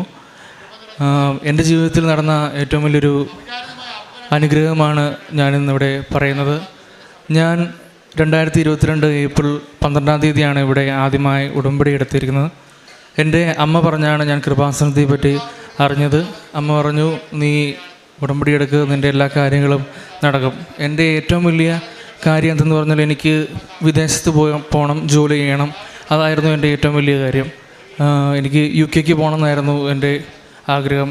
പക്ഷേ എന്ത് ചെയ്താൽ അത് നടക്കുന്നില്ല. അപ്പോൾ ഞാൻ ഉടമ്പടി എടുത്തു. 3 മാസം ഞാനത് കൃത്യമായി പ്രാർത്ഥനയിൽ പങ്കെടുത്തു, പ്രേക്ഷിത പ്രവർത്തനങ്ങൾ ചെയ്തു. പ്രേക്ഷിത പ്രവർത്തനം എന്ന് പറഞ്ഞാൽ പത്രം ഓരോരുത്തർക്ക് കൊടുത്തു.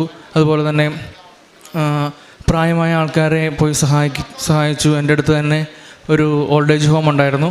അവിടെ പോയി ഞാൻ ഓരോരുത്തരെ സഹായിക്കാനൊക്കെ തുടങ്ങി. എല്ലാ ദിവസവും പോകുമായിരുന്നു. അതുപോലെ തന്നെ പത്രം കൊടുത്തു. പിന്നെ വേറെ പ്രേക്ഷിത പ്രവർത്തനമുള്ള പ്രാർത്ഥനയിലെല്ലാം പങ്കെടുക്കുമായിരുന്നു. കുടുംബ പ്രാർത്ഥനയിലെല്ലാം സജീവമായി പങ്കെടുക്കും. കുർബാന അതെല്ലാം മുടക്കാതെ കൂടും. അങ്ങനെയൊക്കെയായിരുന്നു. പിന്നെ ഉടമ്പടി 3 മാസം കഴിഞ്ഞപ്പോഴേക്കും പിന്നെ ഞാൻ അങ്ങോട്ട് ഉഴപ്പാൻ തുടങ്ങുമെന്ന് പറഞ്ഞാൽ നല്ല രീതിയിൽ ഉഴപ്പി. പിന്നെ കുടുംബ പ്രാർത്ഥനയൊന്നും അങ്ങനെ സജീവമായി പങ്കെടുക്കത്തില്ല. അങ്ങനെ വന്നപ്പോഴേക്കും എൻ്റെ പ്രോസസ്സിങ് എല്ലാം പയ്യെ തടസ്സം വരാൻ തുടങ്ങി. തടസ്സം എന്ന് പറഞ്ഞാൽ നല്ല രീതിയിൽ തടസ്സം. ഇപ്പം ഞാൻ കൊടുത്ത ഏജൻസി എനിക്കൊരു 6 മാസം സമയം തന്നായിരുന്നു. 6 മാസം സമയത്തിനുള്ളിലായിരിക്കും എനിക്ക് ഈ കാര്യങ്ങൾ UK പോകാനുള്ള കാര്യങ്ങൾ നടക്കുകയുള്ളൂ എന്ന് പറഞ്ഞായിരുന്നു. അപ്പോഴേക്കും ഞാനും എൻ്റെ കുടുംബവും അങ്ങനെ തന്നെ നിന്നു. 6 മാസം സമയമുണ്ടല്ലോ, അപ്പോൾ അതിനുള്ളിൽ എല്ലാ കാര്യം നടക്കും എന്ന് പ്രതീക്ഷിക്കുന്നു. പക്ഷേ എന്ത് ചെയ്താൽ കാര്യങ്ങളൊന്നും നടക്കുന്നില്ല. അവർ പറയും അടുത്ത ദിവസം ഇൻ്റർവ്യൂ ഉണ്ട്. പക്ഷേ ഇൻ്റർവ്യൂ ഒരെണ്ണം അറ്റൻഡ് ചെയ്ത് കഴിഞ്ഞ് പിന്നെ ഉടനെ തന്നെ ഓഫർ ലെറ്ററും എനിക്കുള്ള സ്പോൺസർഷിപ്പ് ലെറ്ററും എല്ലാം വരുമെന്ന് പറഞ്ഞു. പക്ഷേ ഇത് പറയുന്നതല്ലാണ്ട് ഒന്നുമില്ല. അപ്പം പിന്നെ ഭയങ്കര സങ്കടമായി. വീട്ടിലുള്ള എല്ലാവരും ഭയങ്കര വിഷമത്തിലായി. പപ്പയ്ക്കും അമ്മയ്ക്കൊക്കെ ഭയങ്കര സങ്കടമായി. എനിക്കാണെങ്കിൽ പറയാൻ പറ്റുന്നില്ല, അത്രയ്ക്കും ഭയങ്കര സങ്കടമായിപ്പോയി. ഞാനാണെങ്കിൽ വീട്ടിലൊക്കെ റൂമിൽ ഒറ്റയ്ക്ക് കയറി നിൽക്കുന്നു, ആരോടും മിണ്ടുന്നില്ല, ഭക്ഷണമൊന്നും മര്യാദയ്ക്ക് കഴിക്കുന്നില്ല. അങ്ങനെ ഒരു അവസ്ഥയായിപ്പോയി. പിന്നെ ഞാൻ ആ സമയത്ത് ഉടമ്പടി എടുത്തു. പിന്നെ തിരിച്ച് അതുപോലെ തന്നെ ഒന്നേന്ന് തന്നെ പ്രാർത്ഥിക്കാൻ തുടങ്ങി അമ്മയുടെ കൂടെ. പിന്നെ അമ്മ ഉടമ്പടി എടുത്തു, അമ്മയുടെ കൂടെ പ്രാർത്ഥിക്കാൻ തുടങ്ങി.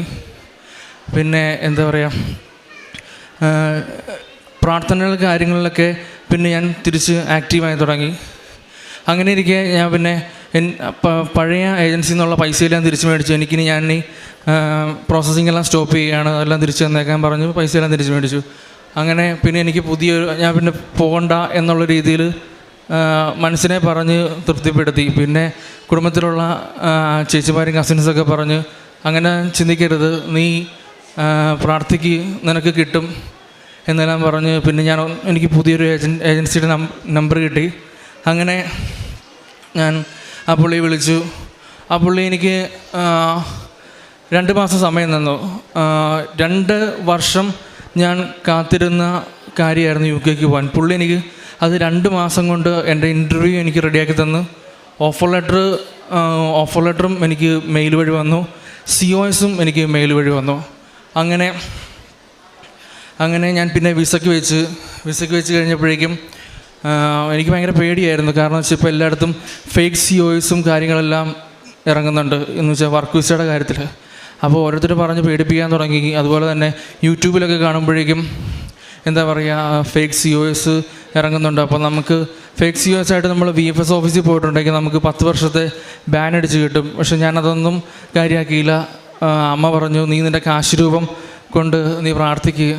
പിന്നെ ഞാൻ എൻ്റെ പാസ്പോർട്ട് തൈലം കൊണ്ട് കുരിശ് വരച്ച് VFS ഓഫീസിൽ കൊണ്ട് ഞാൻ അപ്ലൈ ചെയ്തു. അപ്പോഴേക്കും പിന്നെ ഞാൻ 2-2.5 വർഷം ഞാൻ കാത്തിരുന്ന ഈ കാര്യം എനിക്ക് 3 ദിവസം കൊണ്ട് എൻ്റെ വിസ അടിച്ച് എൻ്റെ കൈ കിട്ടി. അങ്ങനെ മാതാവ് എന്നെ അത്രത്തോളം എന്നെ അനുഗ്രഹിച്ചു. ഞാനിപ്പോൾ ഈ മാസം 9-ാം തീയതി, അതായത് അടുത്ത ചൊവ്വാഴ്ച UK പോവുകയാണ്. ഇത്രയും വലിയ അനുഗ്രഹം തന്ന മാതാവിന് ഏറ്റവും നന്ദി അറിയിക്കുന്നു. ഒരുപാട് നന്ദി.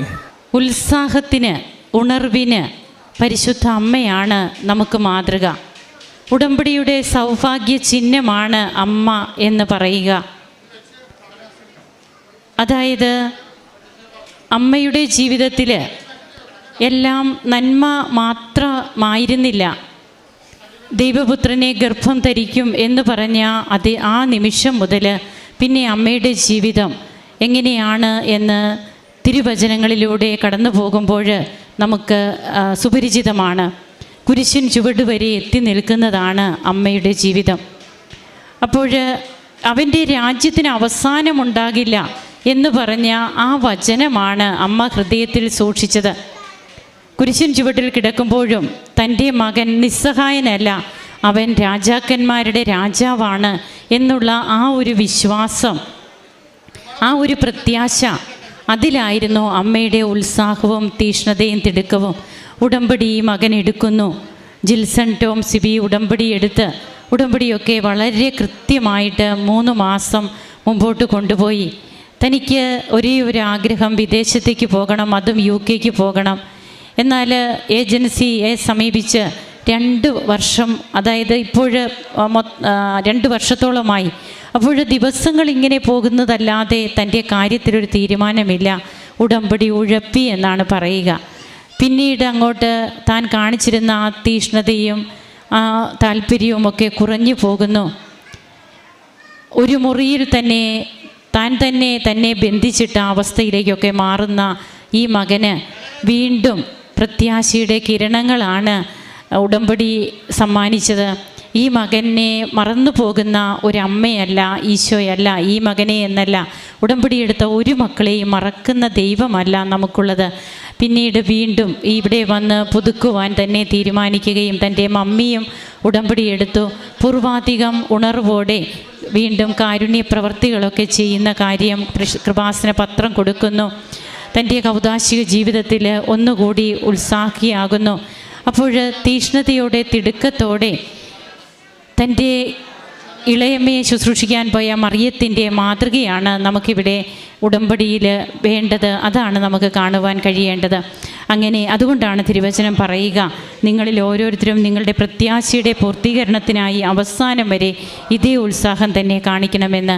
അങ്ങനെ തനിക്ക് 2 വർഷമായിട്ട് നടക്കാതിരുന്ന കാര്യം 3 ദിവസം കൊണ്ട് ഉടമ്പടി ജീവിതം വീണ്ടും പുനരാരംഭിച്ചപ്പോൾ 3 ദിവസം കൊണ്ട് എല്ലാ പ്രോസസ്സും, അതായത് അതിൻ്റെ ആ തടസ്സങ്ങളെല്ലാം നിഷ്പ്രയാസം നീങ്ങി ഈ മകൻ പോകുവാനായിട്ട് തയ്യാറായിട്ട് ഇന്ന് അമ്മയുടെ അൾത്താരയിൽ വന്ന് നന്ദി പറയുമ്പോൾ നമുക്കും ഈ കുടുംബത്തെ സമർപ്പിച്ച് ദൈവത്തിന് നന്ദി പറയാം, ഈ മകനെ സമർപ്പിച്ച് നന്ദി പറയാം. നമ്മിലുള്ള വിശ്വാസം കെട്ടടങ്ങി പോകാതെ ഈശോയുടെ അമ്മയോട് ചേർന്ന് നിന്നുകൊണ്ട് ഈശോയോടുള്ള സ്നേഹത്തിൽ വളരുവാൻ നമുക്കും കഴിയണമേ എന്ന പ്രാർത്ഥനയോടെ കരങ്ങളടിച്ച് ഈശോയ്ക്കും അമ്മയ്ക്കും നമുക്ക് നന്ദി പറയാം.